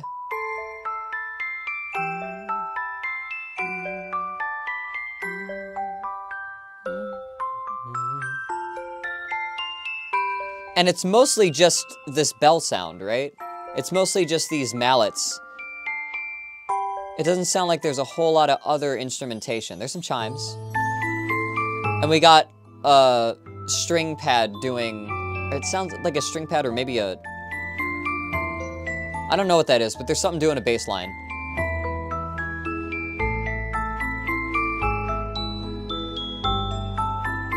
I hear some very soft string arpeggios in the background. Yeah.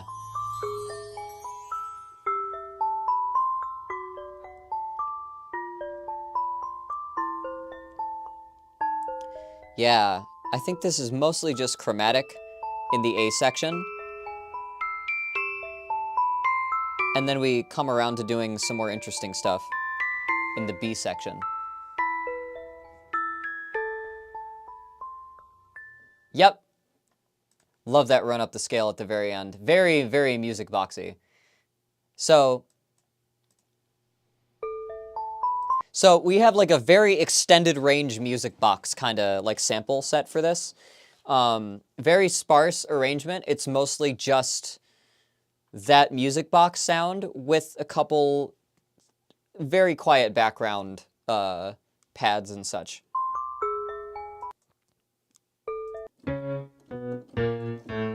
Why? Why am I modulating? Why is there that?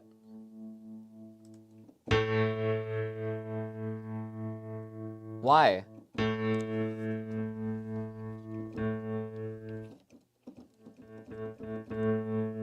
What happened? Why? Wait, what the fuck? What? I'm incredibly confused. There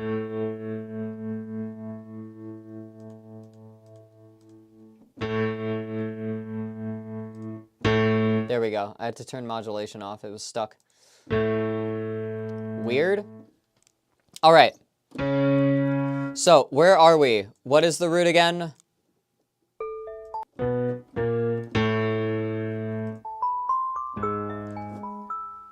And we just chromatically walk down.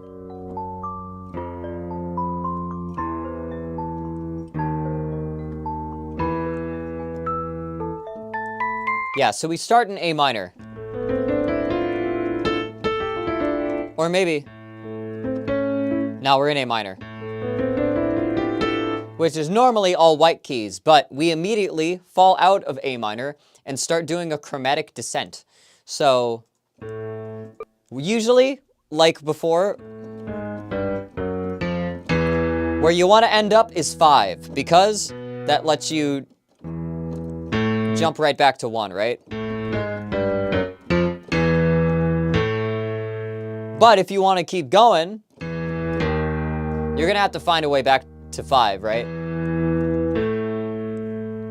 So we do that. Great time to join. I love Ebe. Welcome, Auxenon. Or Auxenon. Either one. Welcome to the VGM Analysis stream. So yeah, right off the bat, this is just a chromatic descent. And I think the melody is actually going to be in A...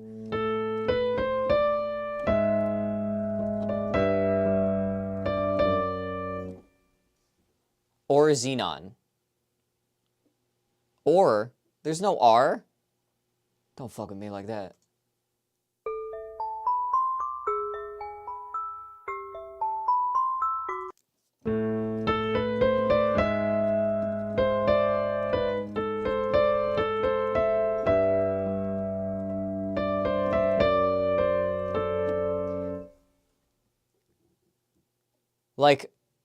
Like Oxenon, like the gas, right?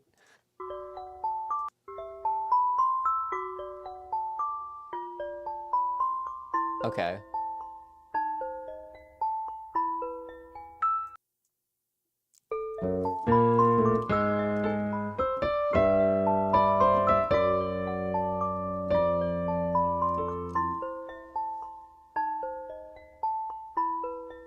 So yeah.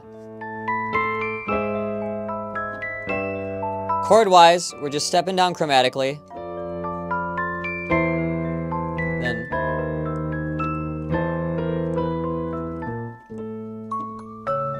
yeah, so it finishes up this first section with a...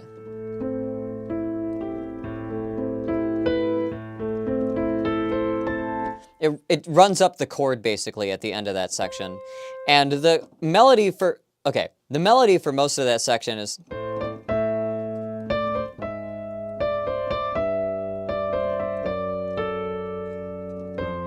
you know, it's sort of just kind of hovering in place and moving around to hit other chord tones when we jump back into the key or out of it. And it's actually doing a whole arpeggiation up and down. I would have to figure that out note by note, and I don't know if I really want to.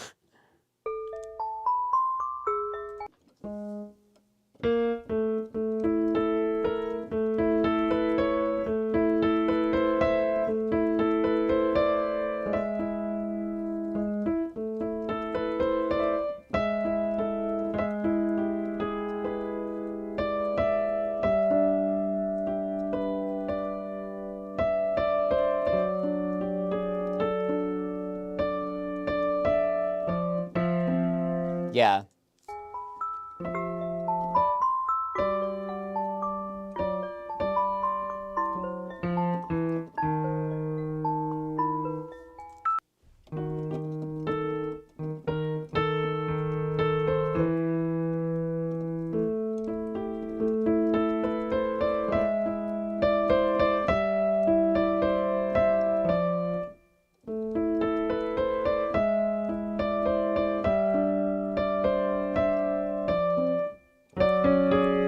Keep missing an interval.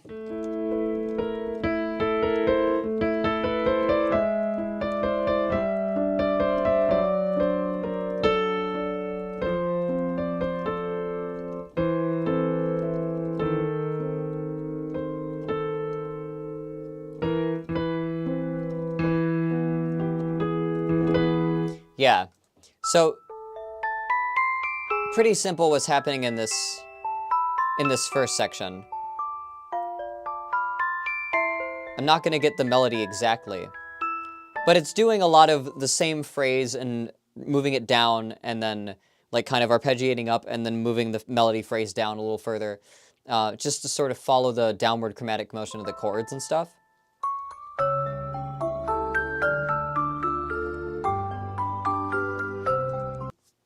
Okay, and then after that part ends,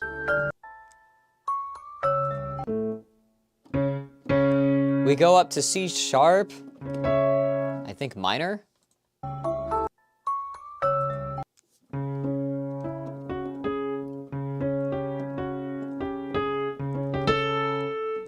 What the hell did it just do?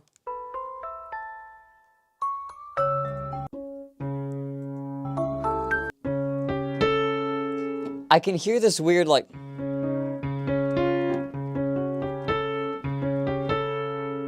like those intervals on top of that chord, which is weird.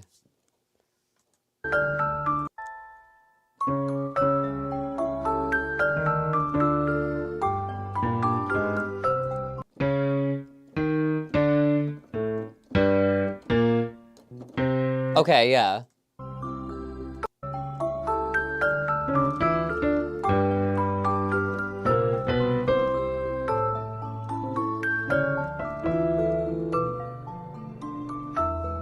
What is that? Okay, let me figure this out. Hang on.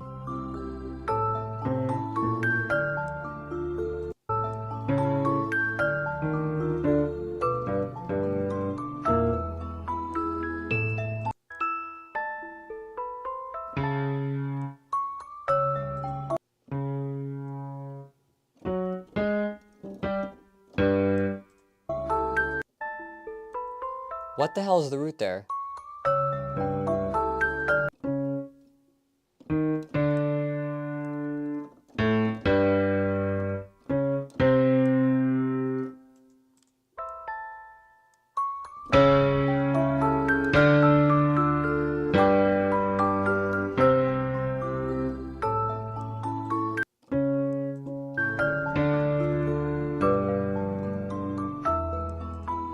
Okay, and then there's two chords there's two chords there that change.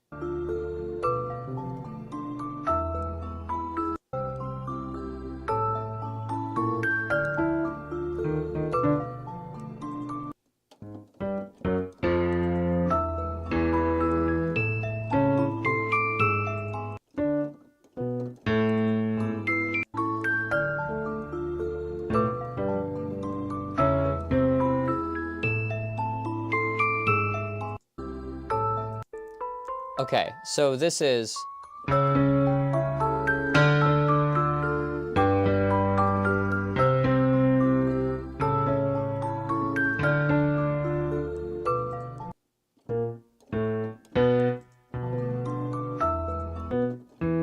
Yeah.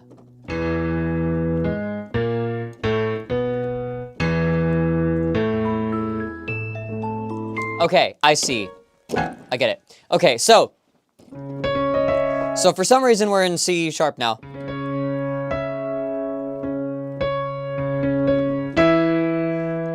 But only briefly.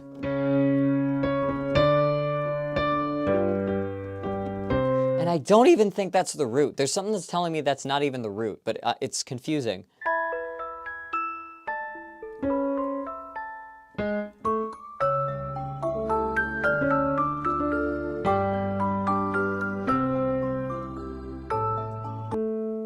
Ah, I think it's just A again.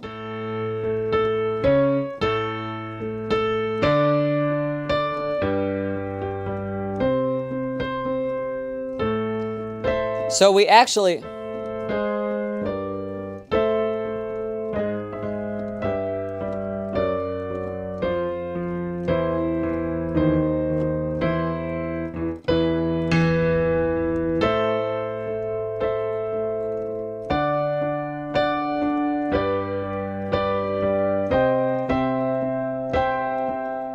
And then back to A.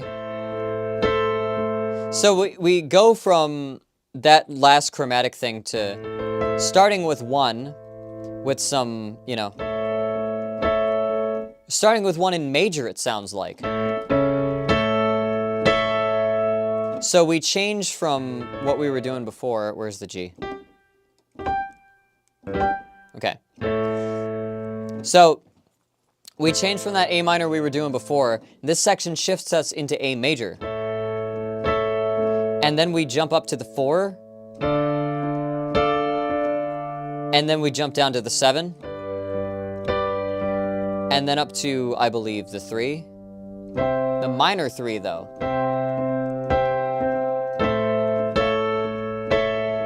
And the very next chord, we change that minor 3 back to a major 3 in the middle of the chord, right?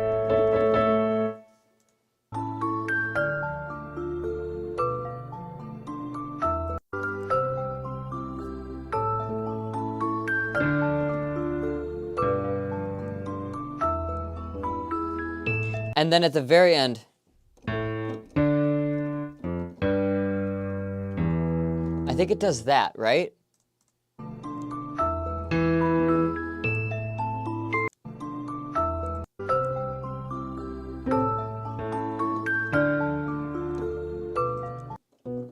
Ah.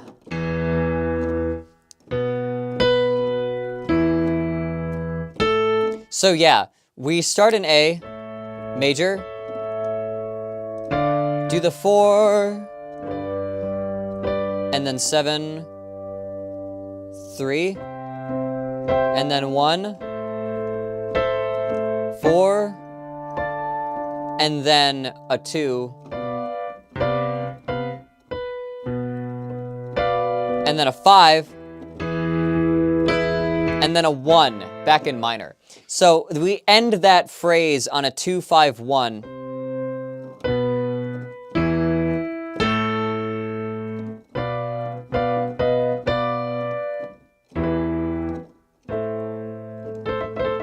Like so. That's cool. That's pretty cool.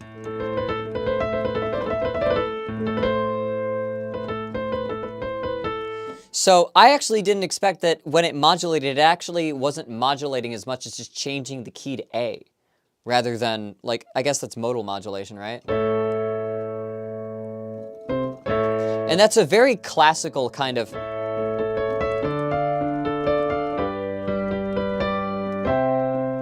Is that quintal? No, quartal harmony? And then...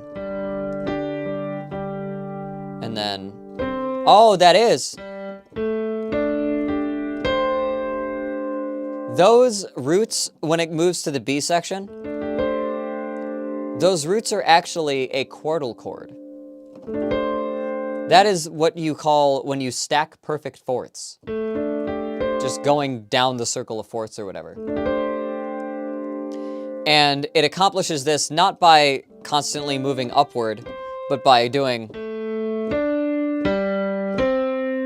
like that.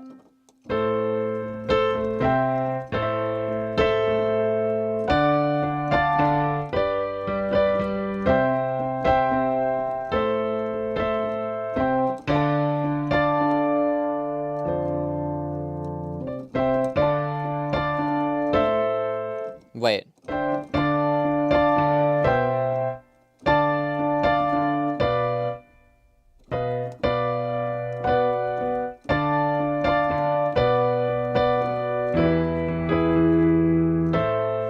Yeah, so we do this one, then we move up a 4, and then move to another 4 of that, and then move to the 4 of that, and then step down to 6, and then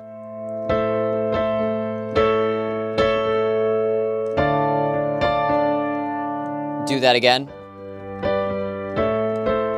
Wait. Wow.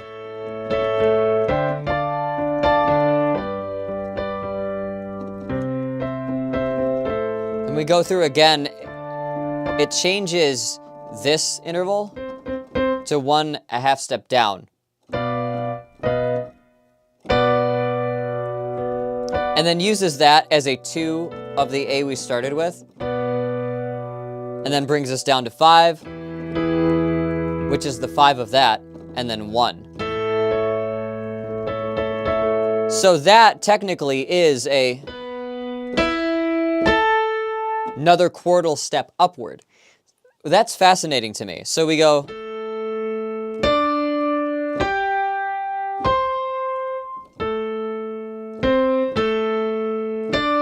And then... Functionally, that's what we're doing. And it's very, very fourthy. That's like I said, it sounds very classical when you do that like that. What is the melody over this part?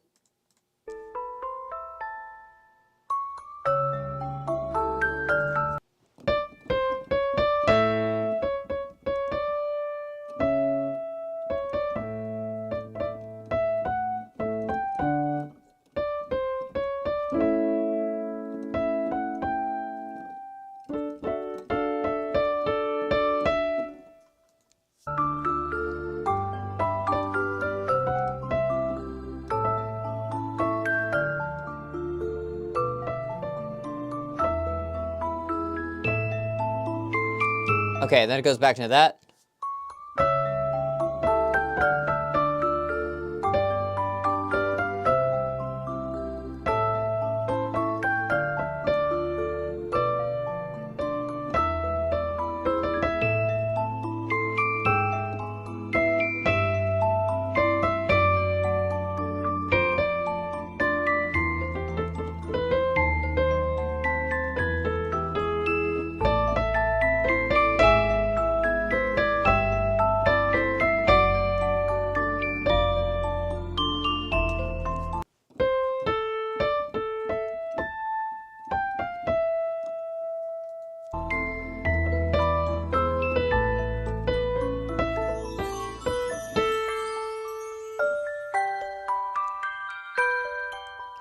And then there's a C. Okay, so basically what the melody is doing in the second section isn't too dissimilar from what it's doing in the first section. It's kind of specifying a phrase of like a down, up, up, down kind of pattern, and then varying it to match the chord motion, right?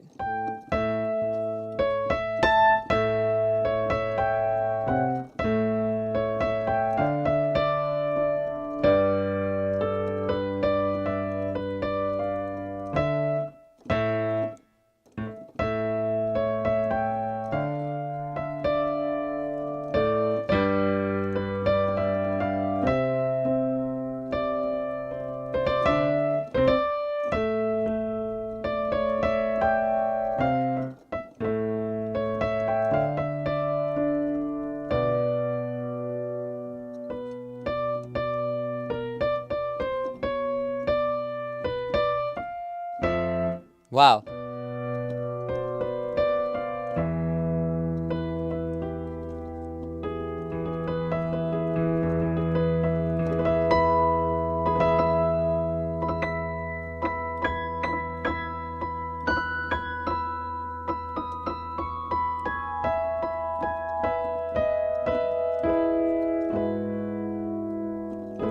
Okay, that's just me fucking around.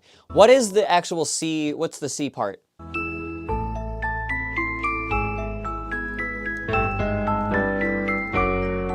We're back in chromatic right now.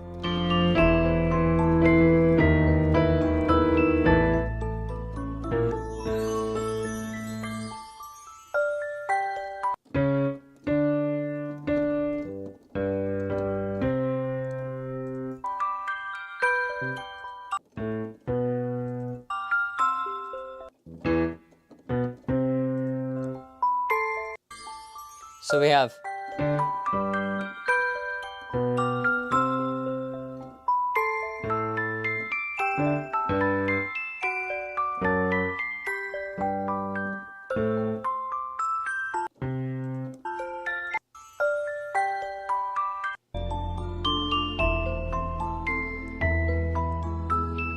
So we jump to.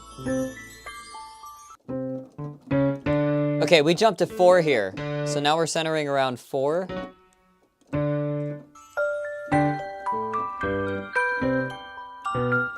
Yeah.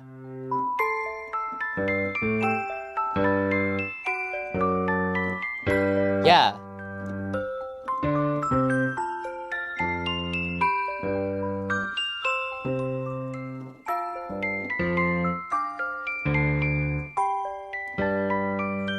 Ah, okay. Okay. So this part moves around a lot. And it's it's gotten like softer too. I think.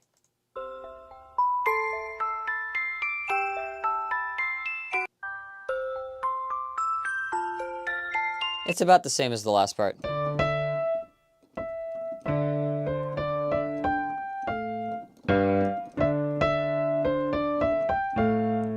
What are the roots?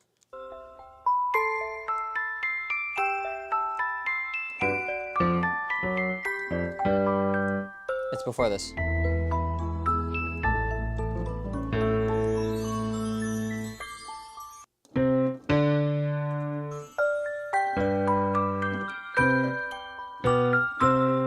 Okay.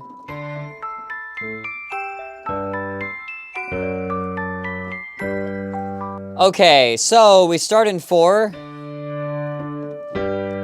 Then we go down to a 7, which is a 5th below. And then go to a major, no, I'm sorry. We go to a 2nd and then a 3. So, dun, dun, dun, dun. And then where?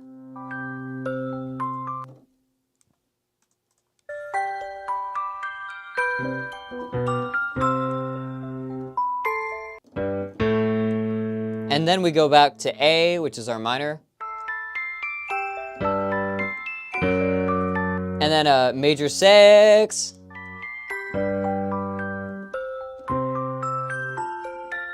And C, major, is the relative major of A minor. So you can just start a section in C and keep a lot of the same notes.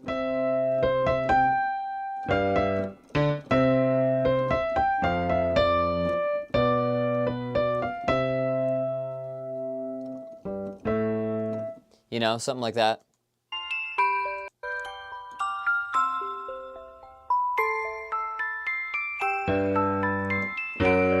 Does that half step down and then up?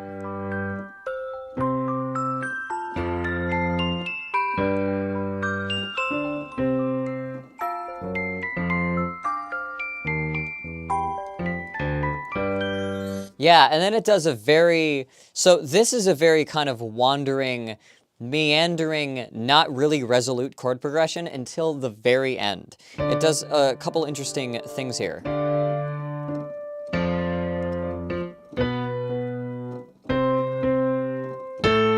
We go back to the minor root, the 1. And then step down to 7, and then major 6. And then back to 7. And then, what do we do after that?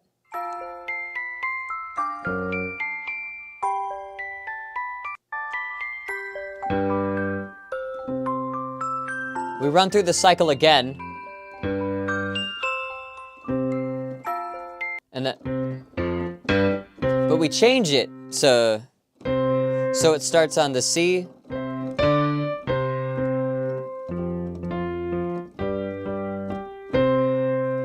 Did it start on D originally? I can't remember. It did.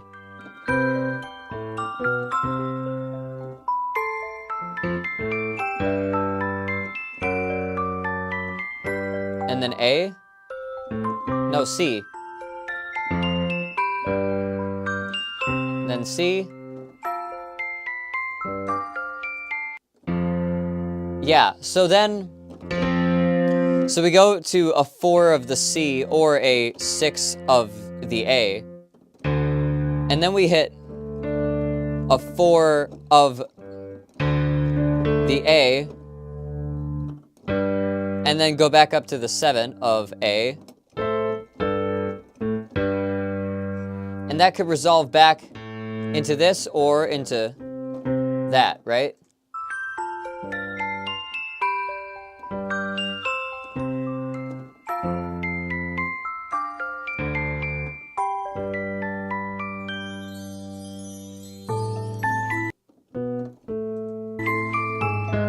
Then we go back into the chromatic.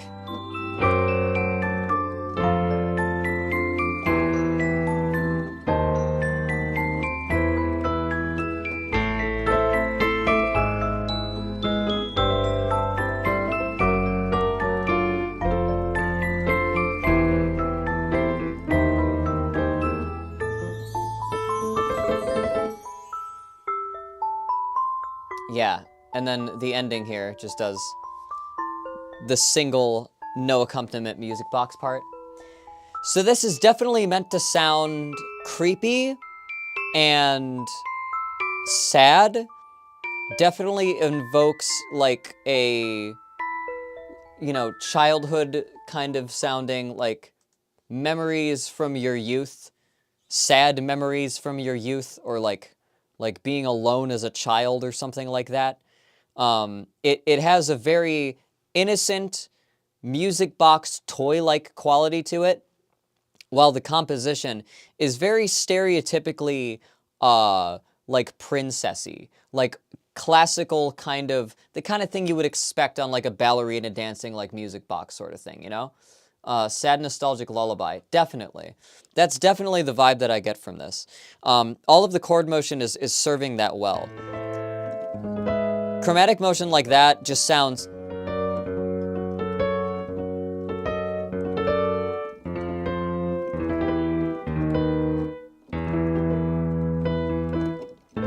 There's that one, you know what this reminds me of? You know what this has the same chords and a similar melody as? The, I think it was the Accumulatown? Was it Accumulatown?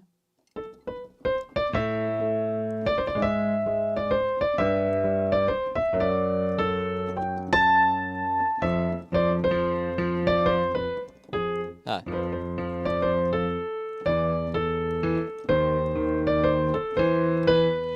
It was that one song from Pokemon that we did a couple weeks ago.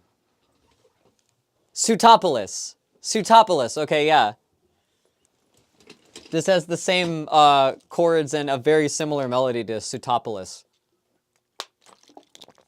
From that one Pokemon game, I forget which one. I was thinking about that the whole time. I was trying not to recall the melody from that too much when trying to figure out this one, but they're actually very similar.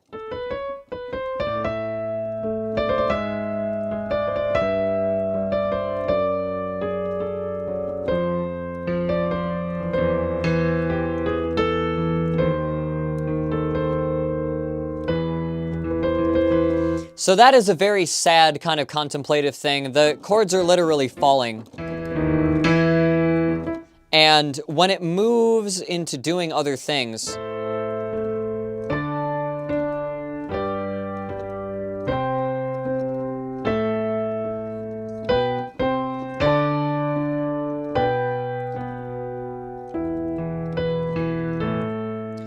it's also a very kind of like classical sort of somber chord motion.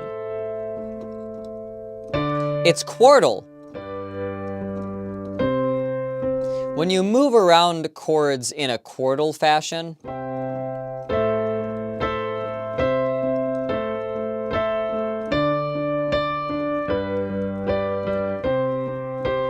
it's just very, it's like a steady kind of like wandering, it's like a steady journey. It has a little bit of like out of a scale-ness sense to it, because you're just kind of going by fifths, or yeah, fourths, same thing. But the general sense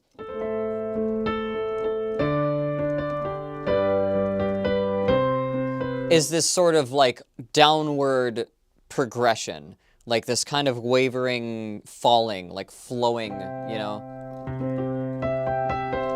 Like what a paper does when it drops from a high place, it just does that.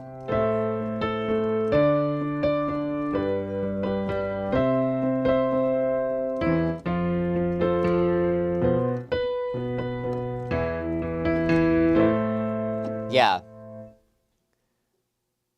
Sutopoulos' theme is just structured a little different to sound happier.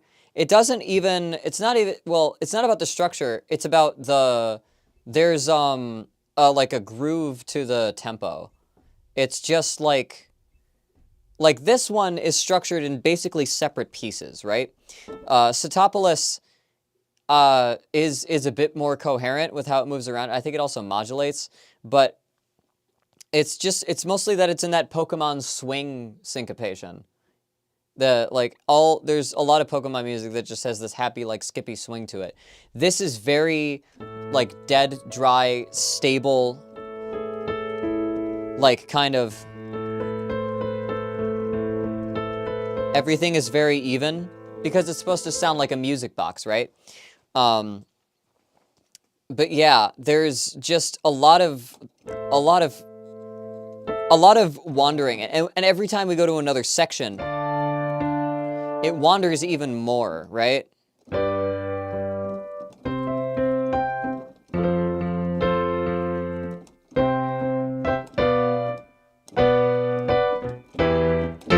Wow.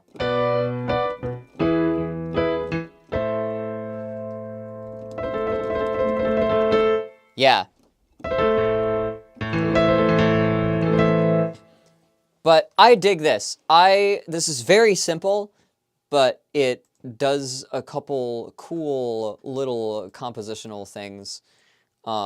Uses some cliches, and it's definitely going for a very specific, like, ballerina music box kind of sound, like, aesthetic, both with the instrumentation and with the composition that they're putting through it. It sounds very like classical ballet piece, you know, but through like a small toy, and they're definitely revolving around that sort of vibe. I would also give this a 4 out of 5. I like it. It doesn't do too much wrong. In my eyes, it modulates, it shifts between its parts really, really well to just sort of flow into them. It doesn't do a lot of crazy modulations and stuff, but when it does borrow the chords and jump around, it's in like a quartal or quintal sort of pattern, and so it fits. It's going to fit harmonically, even if it's not entirely sticking to the scale. Does a lot of chromatics and does a lot of quartal harmony, so that's a 4 out of 5 in my book. 4 for quartal. For fourths, you see? Like that.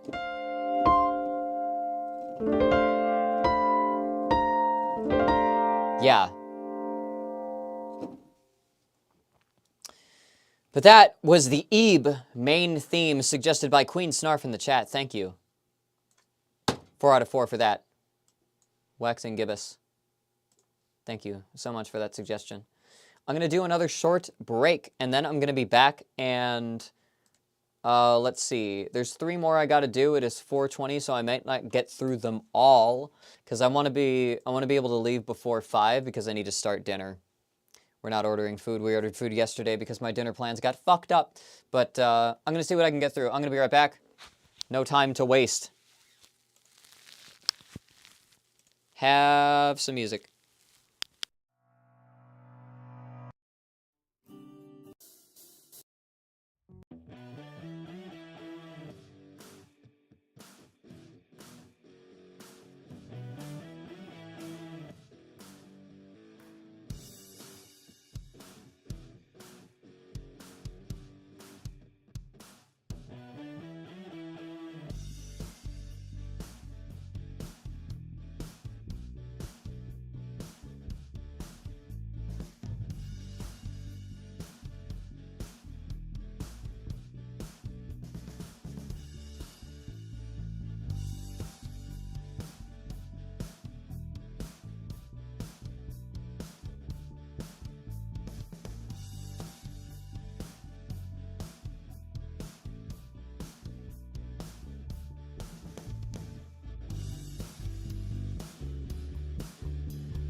I'm back.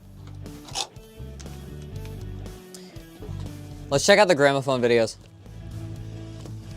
There's a chance we just go through the gramophone videos and not do anymore. Last stream of the month, so fuck it, you know? Is it gonna take my camera away? There we go. There I am. All right.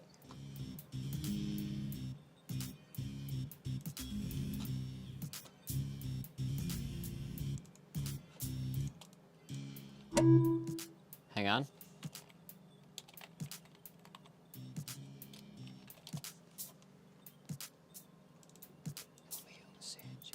I'm a mortal oracle soul from Node 6, Talon, rap tapping at the class on every trip. Okay. Okay. Okay. So let's see here. We got some videos. Date modified.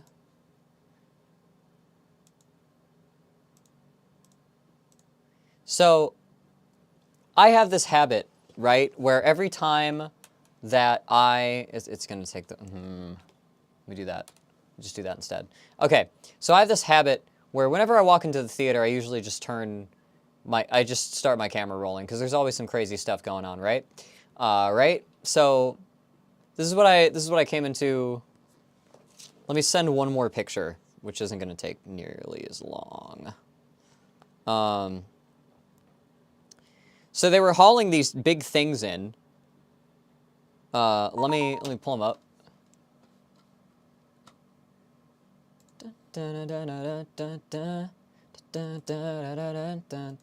I'm singing a song that isn't out yet.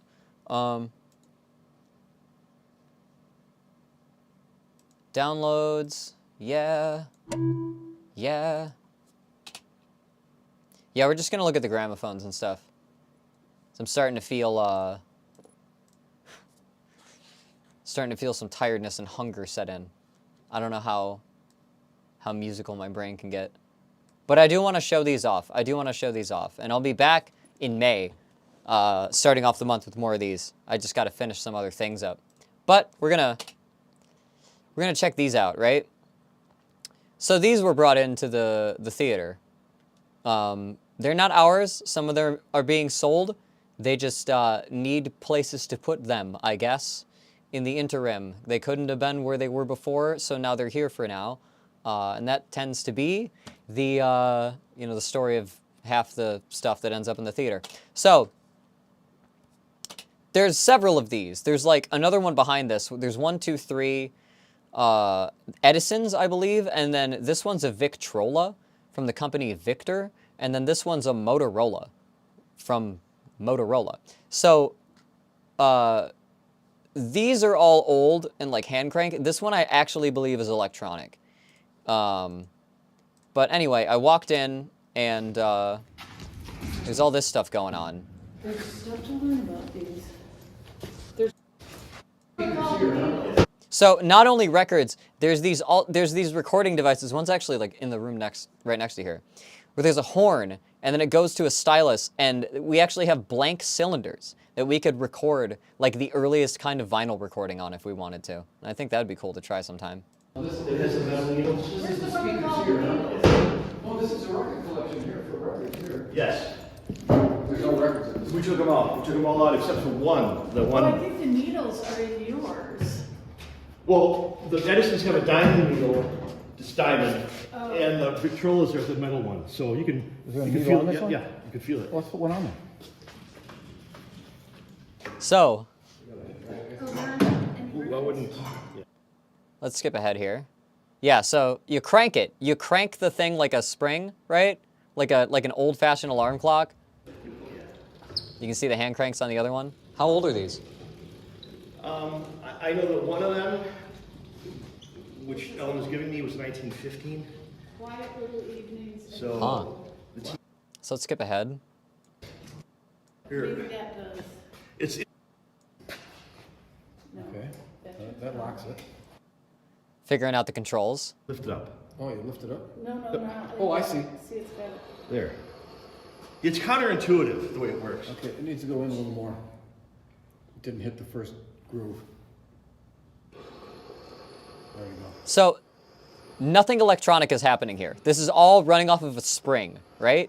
No, it's fine. It's working. The volume.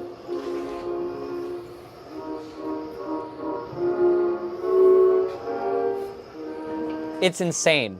It's like a weird, really weird thing to experience. Awesome. Like in this day and age, just a recording coming from a... No electronics. No, nothing. No electric. I want to get my phone. Yeah, me too.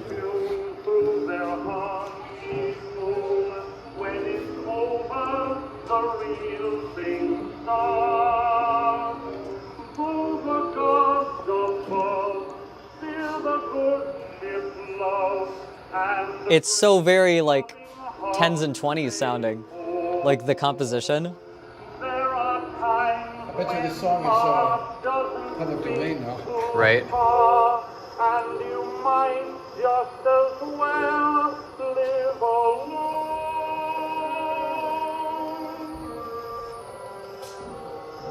Quiet little evenings at home. Quiet little evenings alone. The lamp takes slow and in the firelight glow you picture the past that you used to know. It's just mesmerizing. Needle do be vibrating at a frequency to produce that whole sound. Yeah, so like there's one of these clips later. I got it. One of these clips we actually look inside of it and you can see the horn. This isn't even analog. I mean, I guess technically it is analog. It's mechanical. When I think of analog, I think of electronical, like circuitry. But yeah, here.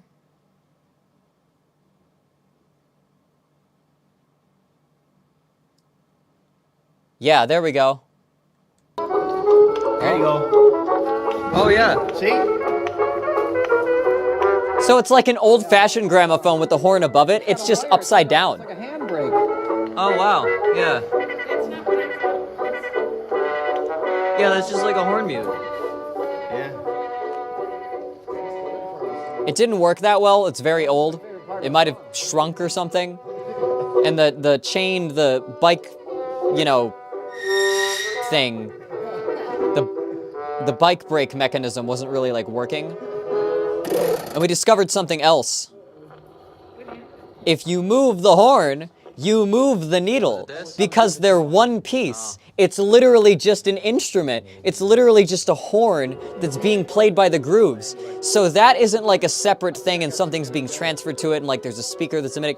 No, that horn goes all the way around and meets the needle, and it's one piece. And you can see my dad he starts messing with one of the levers, and you can actually see the horn move. I think these Edisons are better, in my opinion, than the Victrolas. Yeah, it looks like it's not really lined up. Yeah, I think this has lost some of its rigidness. Yeah. What material is this? It's like a wire, like a handbrake. No, I mean like The horn actually moves. yeah, the horn. Yeah, see that? So when you lift the needle up, the horn is moving with it. Yeah. The horn actually moves. Yeah, the horn, when you move that down, the horn actually... See, look, the needle's moving too, see? Yeah. See? Look on top. It's all Yeah, connected. I see it, yeah. So that's what's going on. That's insane to me. This is just so fascinating to me. It's just like a megaphone. So this is, Yeah. you know, actually in the It's old just a days, horn. it was the old ones had the horn up on top with the Right. with the Dalmatian looking inside. Yeah. Like, it's just a piece of brass with a needle attached to the end of it. And like just the same way that you blow into the end of a horn and just go like into a horn and it like, you know, amplifies that, this is just doing the same thing. It's just a brass instrument attached to a spring-loaded turntable. No electronics. Crazy. Photos. Who knows? Then this is a newer one. And the question is getting a replacement. Well, I'm needle. sure It's a Motorola. Well, there's a needle on it. Yeah. But I mean, you know, I really want to test this one. I mean, it's probably got a cartridge. Oh, and it's stereo too. yeah, this is like from the, what, 60s? Well, maybe? actually, yeah, that actually isn't too bad. I mean, It's got a decent needle. I mean, well, the speeds. It's got And it's got new needles with it. 33, 78. I know that what I want to use to test this. Wow. 18. The hell? We didn't play anything on this, but I do know what I want. Like long spoken. Welcome, Saigen. You joined at an interesting time. It's the tail end of the stream. We're looking at some gramophones.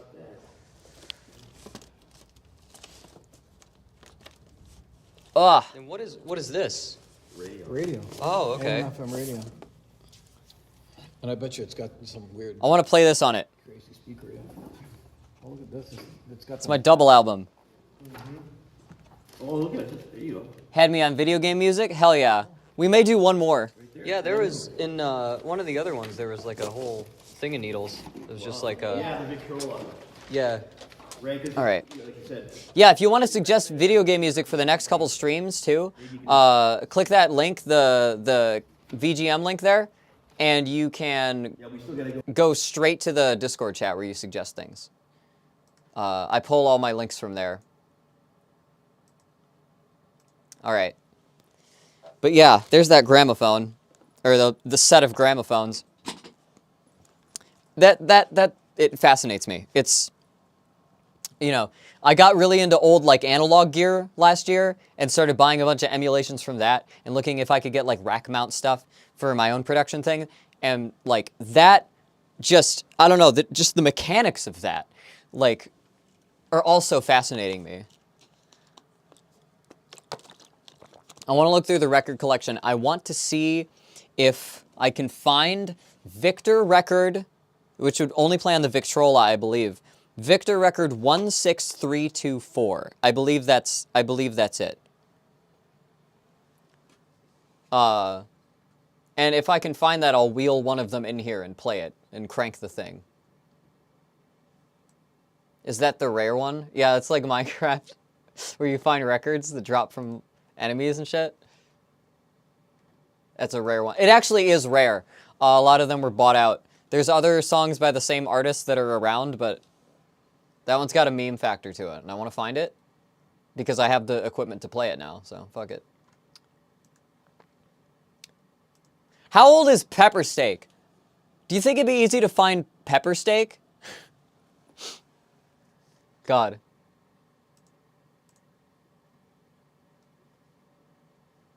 There's got to be one. It's got to be out there somewhere. That's probably also an old record that a lot of people have bought out, though. So I don't know. All right, can we do one more? It's 4:37. I think I got time for one more. And do I still have the queue here?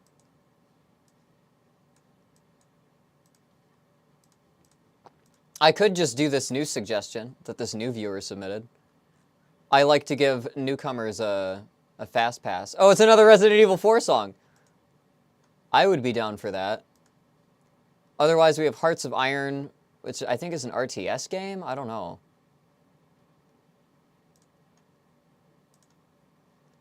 There's Shine-In Queen, which is a rhythm game. There's Fortnite. And there's like a JRPG. So, I don't know. Maybe I want to do another RE4 song. I'm just going to do the RE4 one. Pepper Steak is 1933. Ah, damn. So that's probably newer records then. Stop. I'm going to do the RE4 one. Fuck it. Fuck it. How long is it? Had an RE4 track earlier. Over the past couple weeks worth of streams, I've done, I think, like 2 or 3. I can't remember. I think I've done 2. I think this would be the 3rd. Yeah. All right, suggested by Saigen. Is it Saigen or Saigen?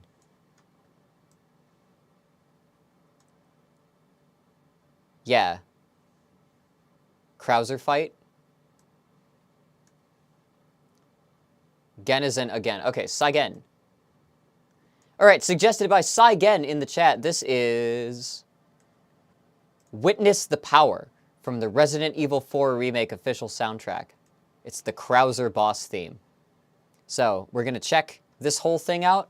Wait, hang on. I got to do that intro again. My camera's in the wrong place. It's supposed to be up here. Let me say that again for YouTube. Okay. All right, so suggested by Saigen in the chat. This is Witness the Power from the Resident Evil 4 Remake soundtrack. It's the Krauser boss theme. We're going to listen through to this whole thing once for vibes and then again for analysis. Let's go. Big brass. Big orchestral percussion. Big choirs doing like big God chord jumps. Yeah. Okay, we are in late epic territory right now.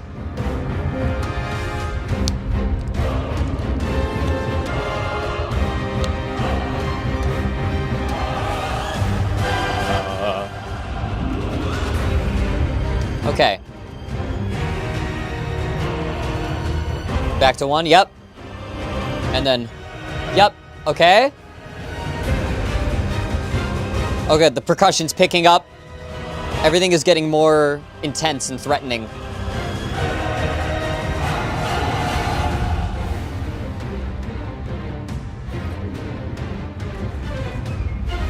Yeah, this is very like epic action movie soundtrack. Very cinematic. Oh, that run up the brass.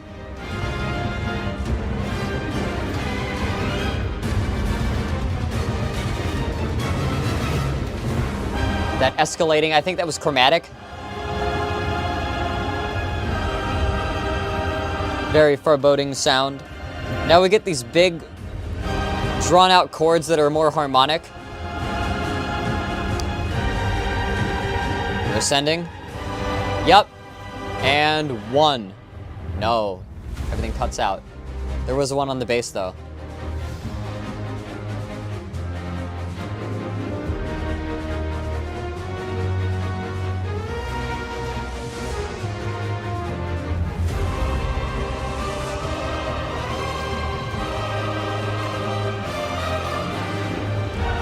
Yeah?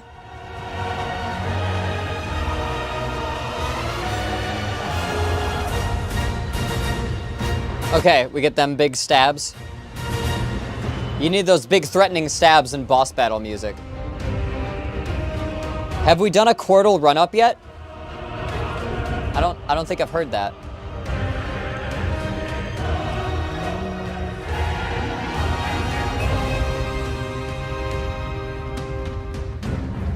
I think that was jumping tritones as the root.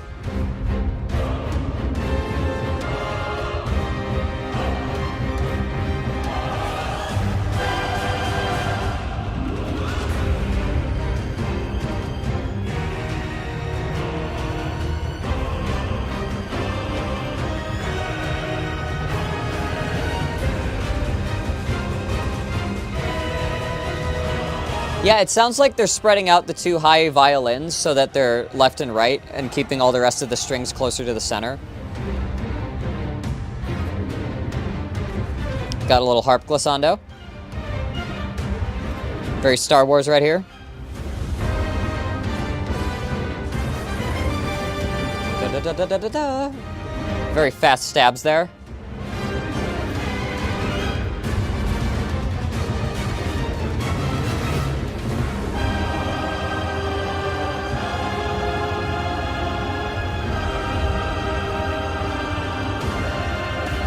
Yeah, and there's those big, not triumphant chords though. They're just big and epic chords. Less threatening, more epic. And then we raise, we ascend. Yep.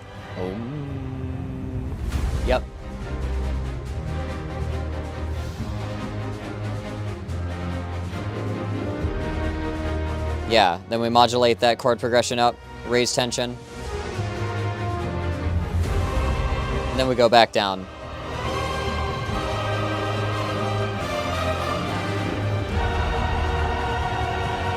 Those big, intense, like high notes in the choirs and everyone's singing forte, fortissimo.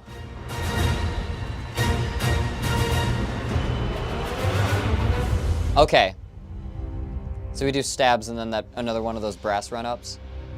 Then we have some cymbal that kind of stuff.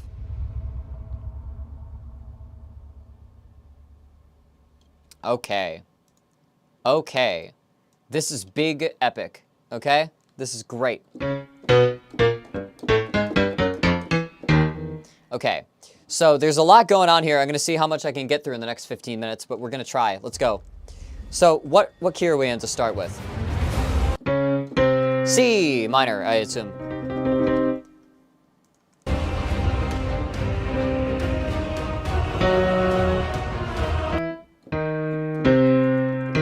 I think we're doing a 1 minor 3, like a... And we're making a point to hit the tritone of the first root when we move to 3 by making this minor. I think otherwise it would be...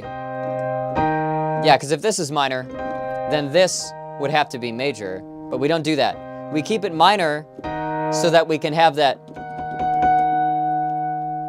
tension with the first chord. Right?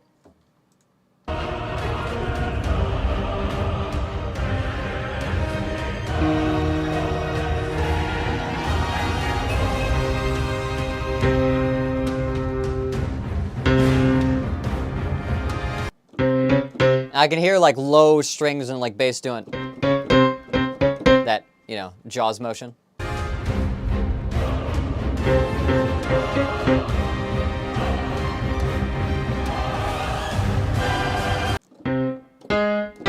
Then we jump up to the 5.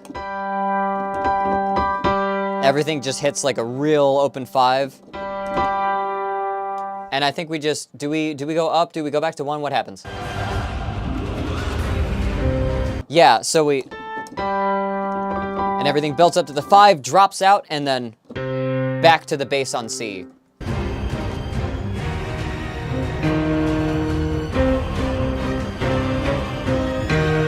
Then we do the same 1-3 thing.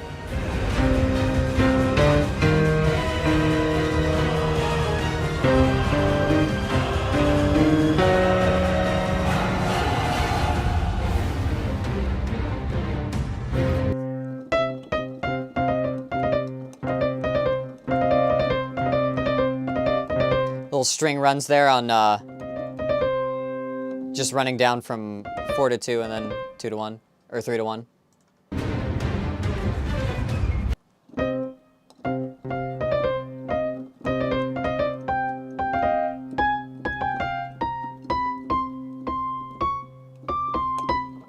And we basically, you know, just kind of do the same.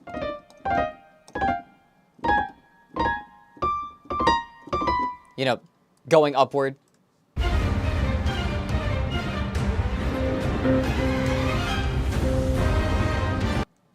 And then I think at the end of here we go to...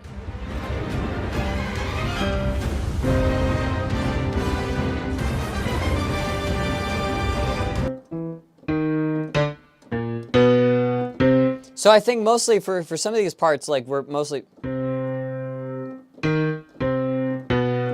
I think we're mostly pedaling on C, but I think we do a half step down for this part. After this.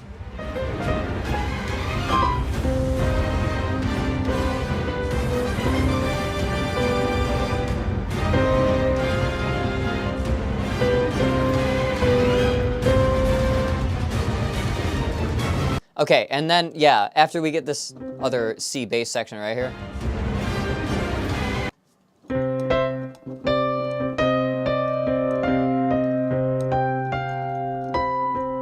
Does something like that. And then we do...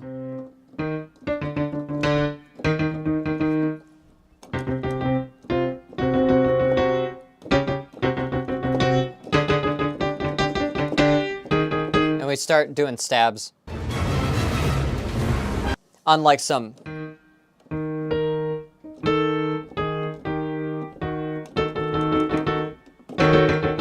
on some like big, I can't quite make out what those are, but they're like big, dense, like diminished chords or something.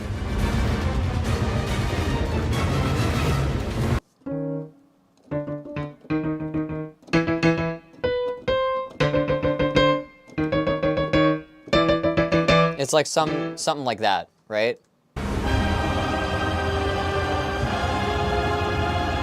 And then Back to C. And we're gonna do a 1. I think this is gonna move to 6.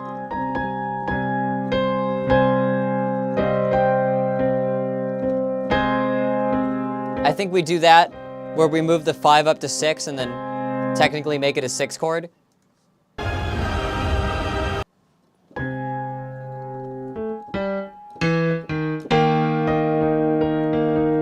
Go to the minor 3.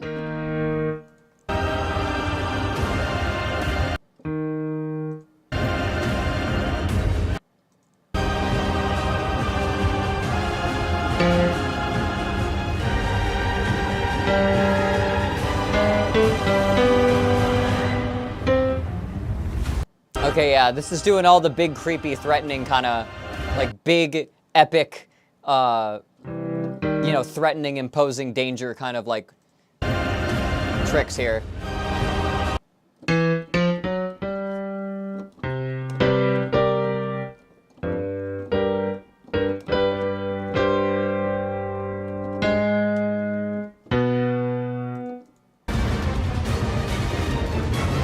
So we do...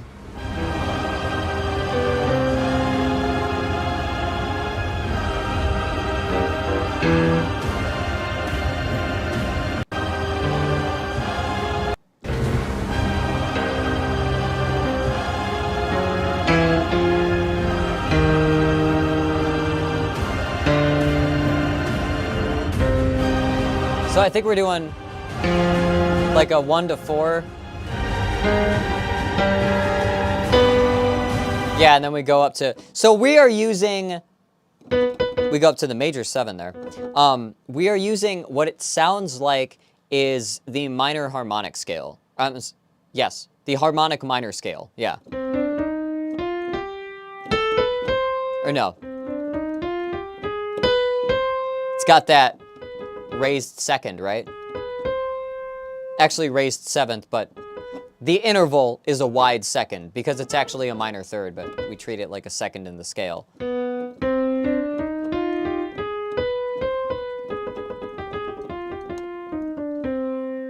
And if you start from right before that,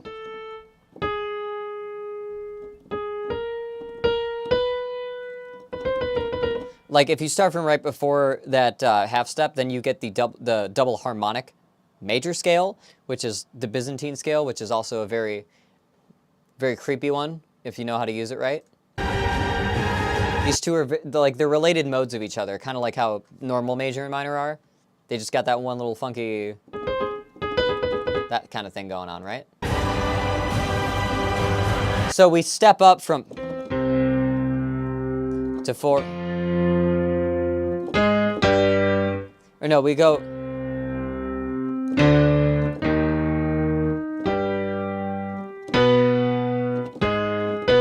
We do some kind of walk up to land us on that major 7, right? So with 4. And we actually do, I think,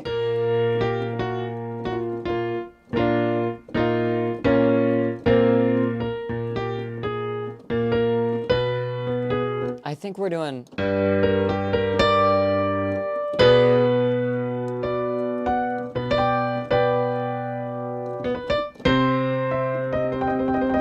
Yeah, and that brings us back to 1.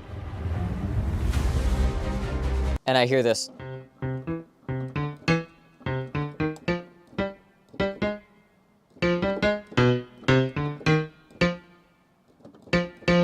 I hear some kind of like run up like that on the bass and the little... Okay, so now we have a bass line going here.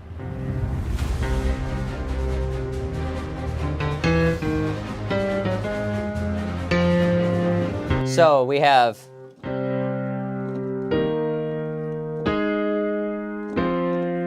One to 3 to 6 to 4, right?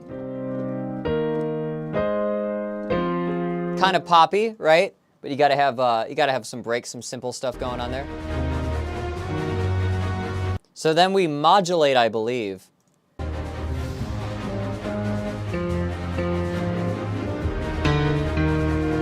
Then we modulate up to the 3. And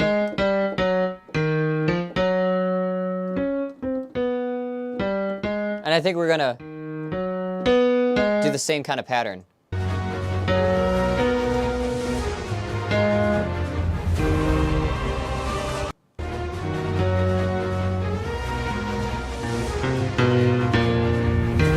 We do something similar. Sounds like we do that. And do that half step thing.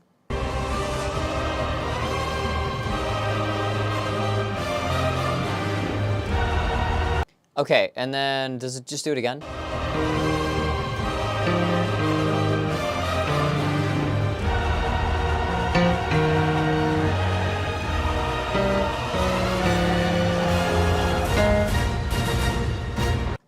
Okay.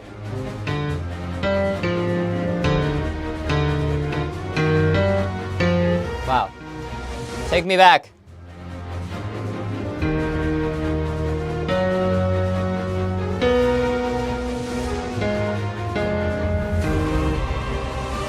And then we go back down to C.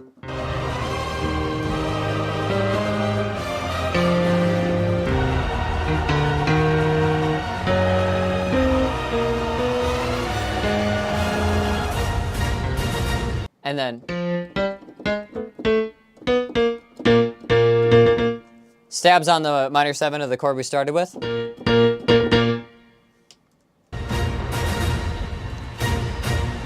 Wants to resolve to 1. And it does. We get another like little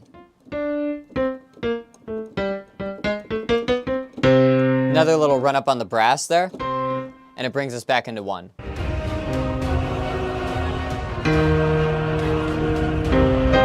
Then we're back in this chord progression.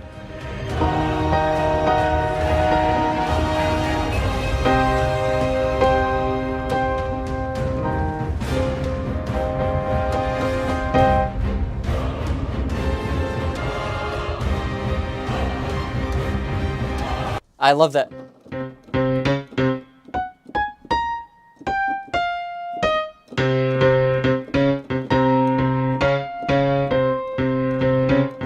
I love that little jaws motion there.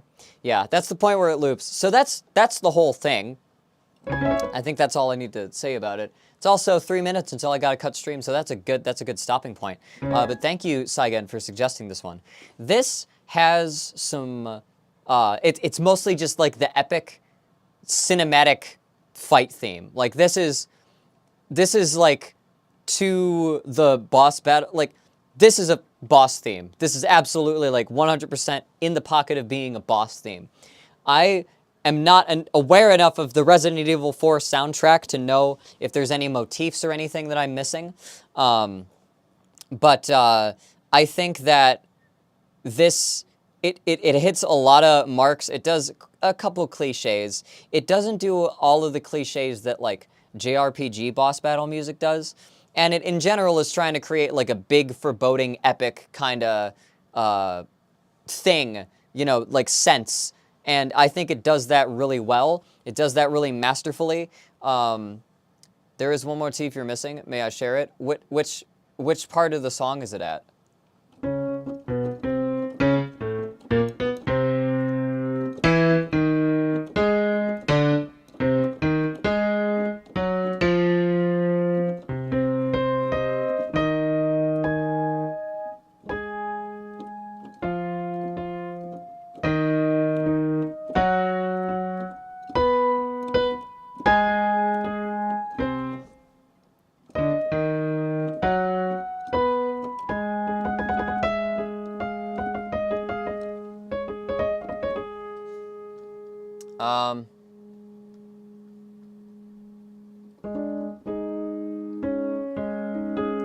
Yeah, I can't really afford to talk about anything else. I don't have time to examine anything else, but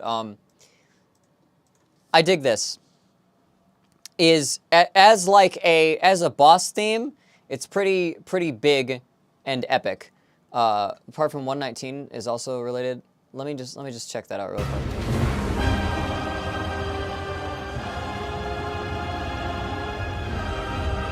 Okay. So there's got to be something in just the shape of those chords or something that's used.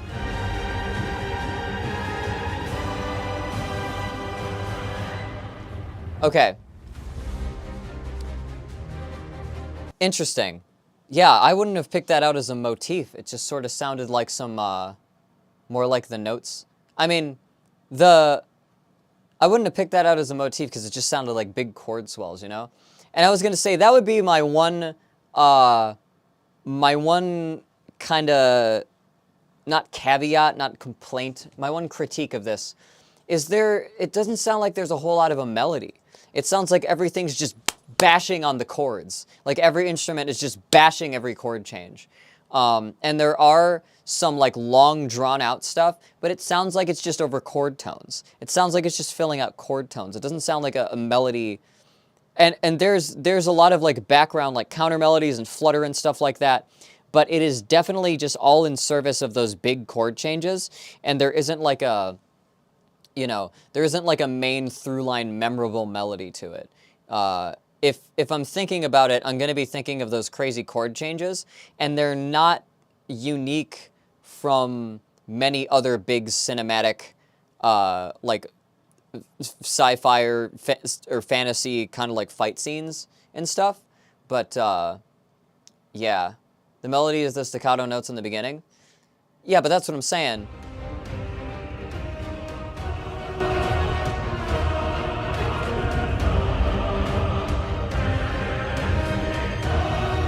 Yeah, but that's like, the thing is that's buried. And the choir with it is also just kind of, da, da, da, like kind of moving with the chords and doing flavor note. It doesn't really have a melody that is discernibly independent from, it sounds chaotic, definitely. I just think it's not as identifiable as the other ones are for me. Even though there was that one, the Merchant theme, was also very ambient, but it was ambient in a very cool way, and very like memorable, right? This one, I'm gonna have to get going because it's 5:01. This one I don't really like as much, just because it sounds really cliche. I don't really hear anything unique going on here. So if I was to rate this, which I rate every song, that's something I forgot to mention. Give everything a rating out of 5. I would give this a 3 out of 5.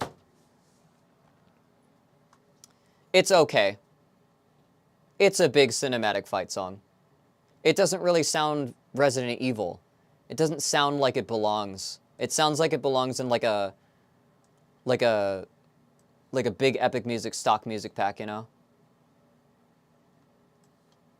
But that's a half moon from me.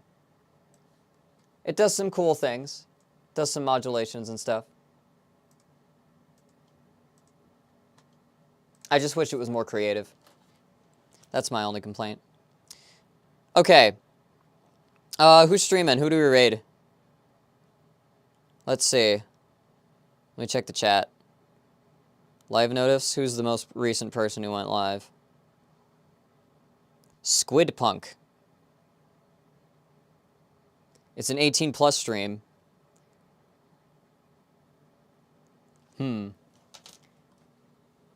Who else is live? Is anybody still... Yeah, most of these are... Yeah, nobody's streaming right now that I can jump to. I don't think Squid is live anymore. Okay, well, then I don't know who to raid. Duke? Let's do... Duke of Ash?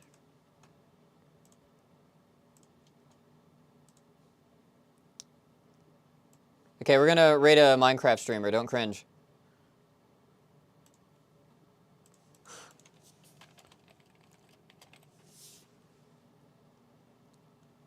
All right. Say hello to the shark. If you have the one more emo, send it. We're gonna raid. He's bringing birthday cake to Ender Dragon? That's cool. I'm here for it. Let's go. Let's raid Duke. Hop in. Hop in. 4, that's... Come on. I guess that's all that's here. Let's go.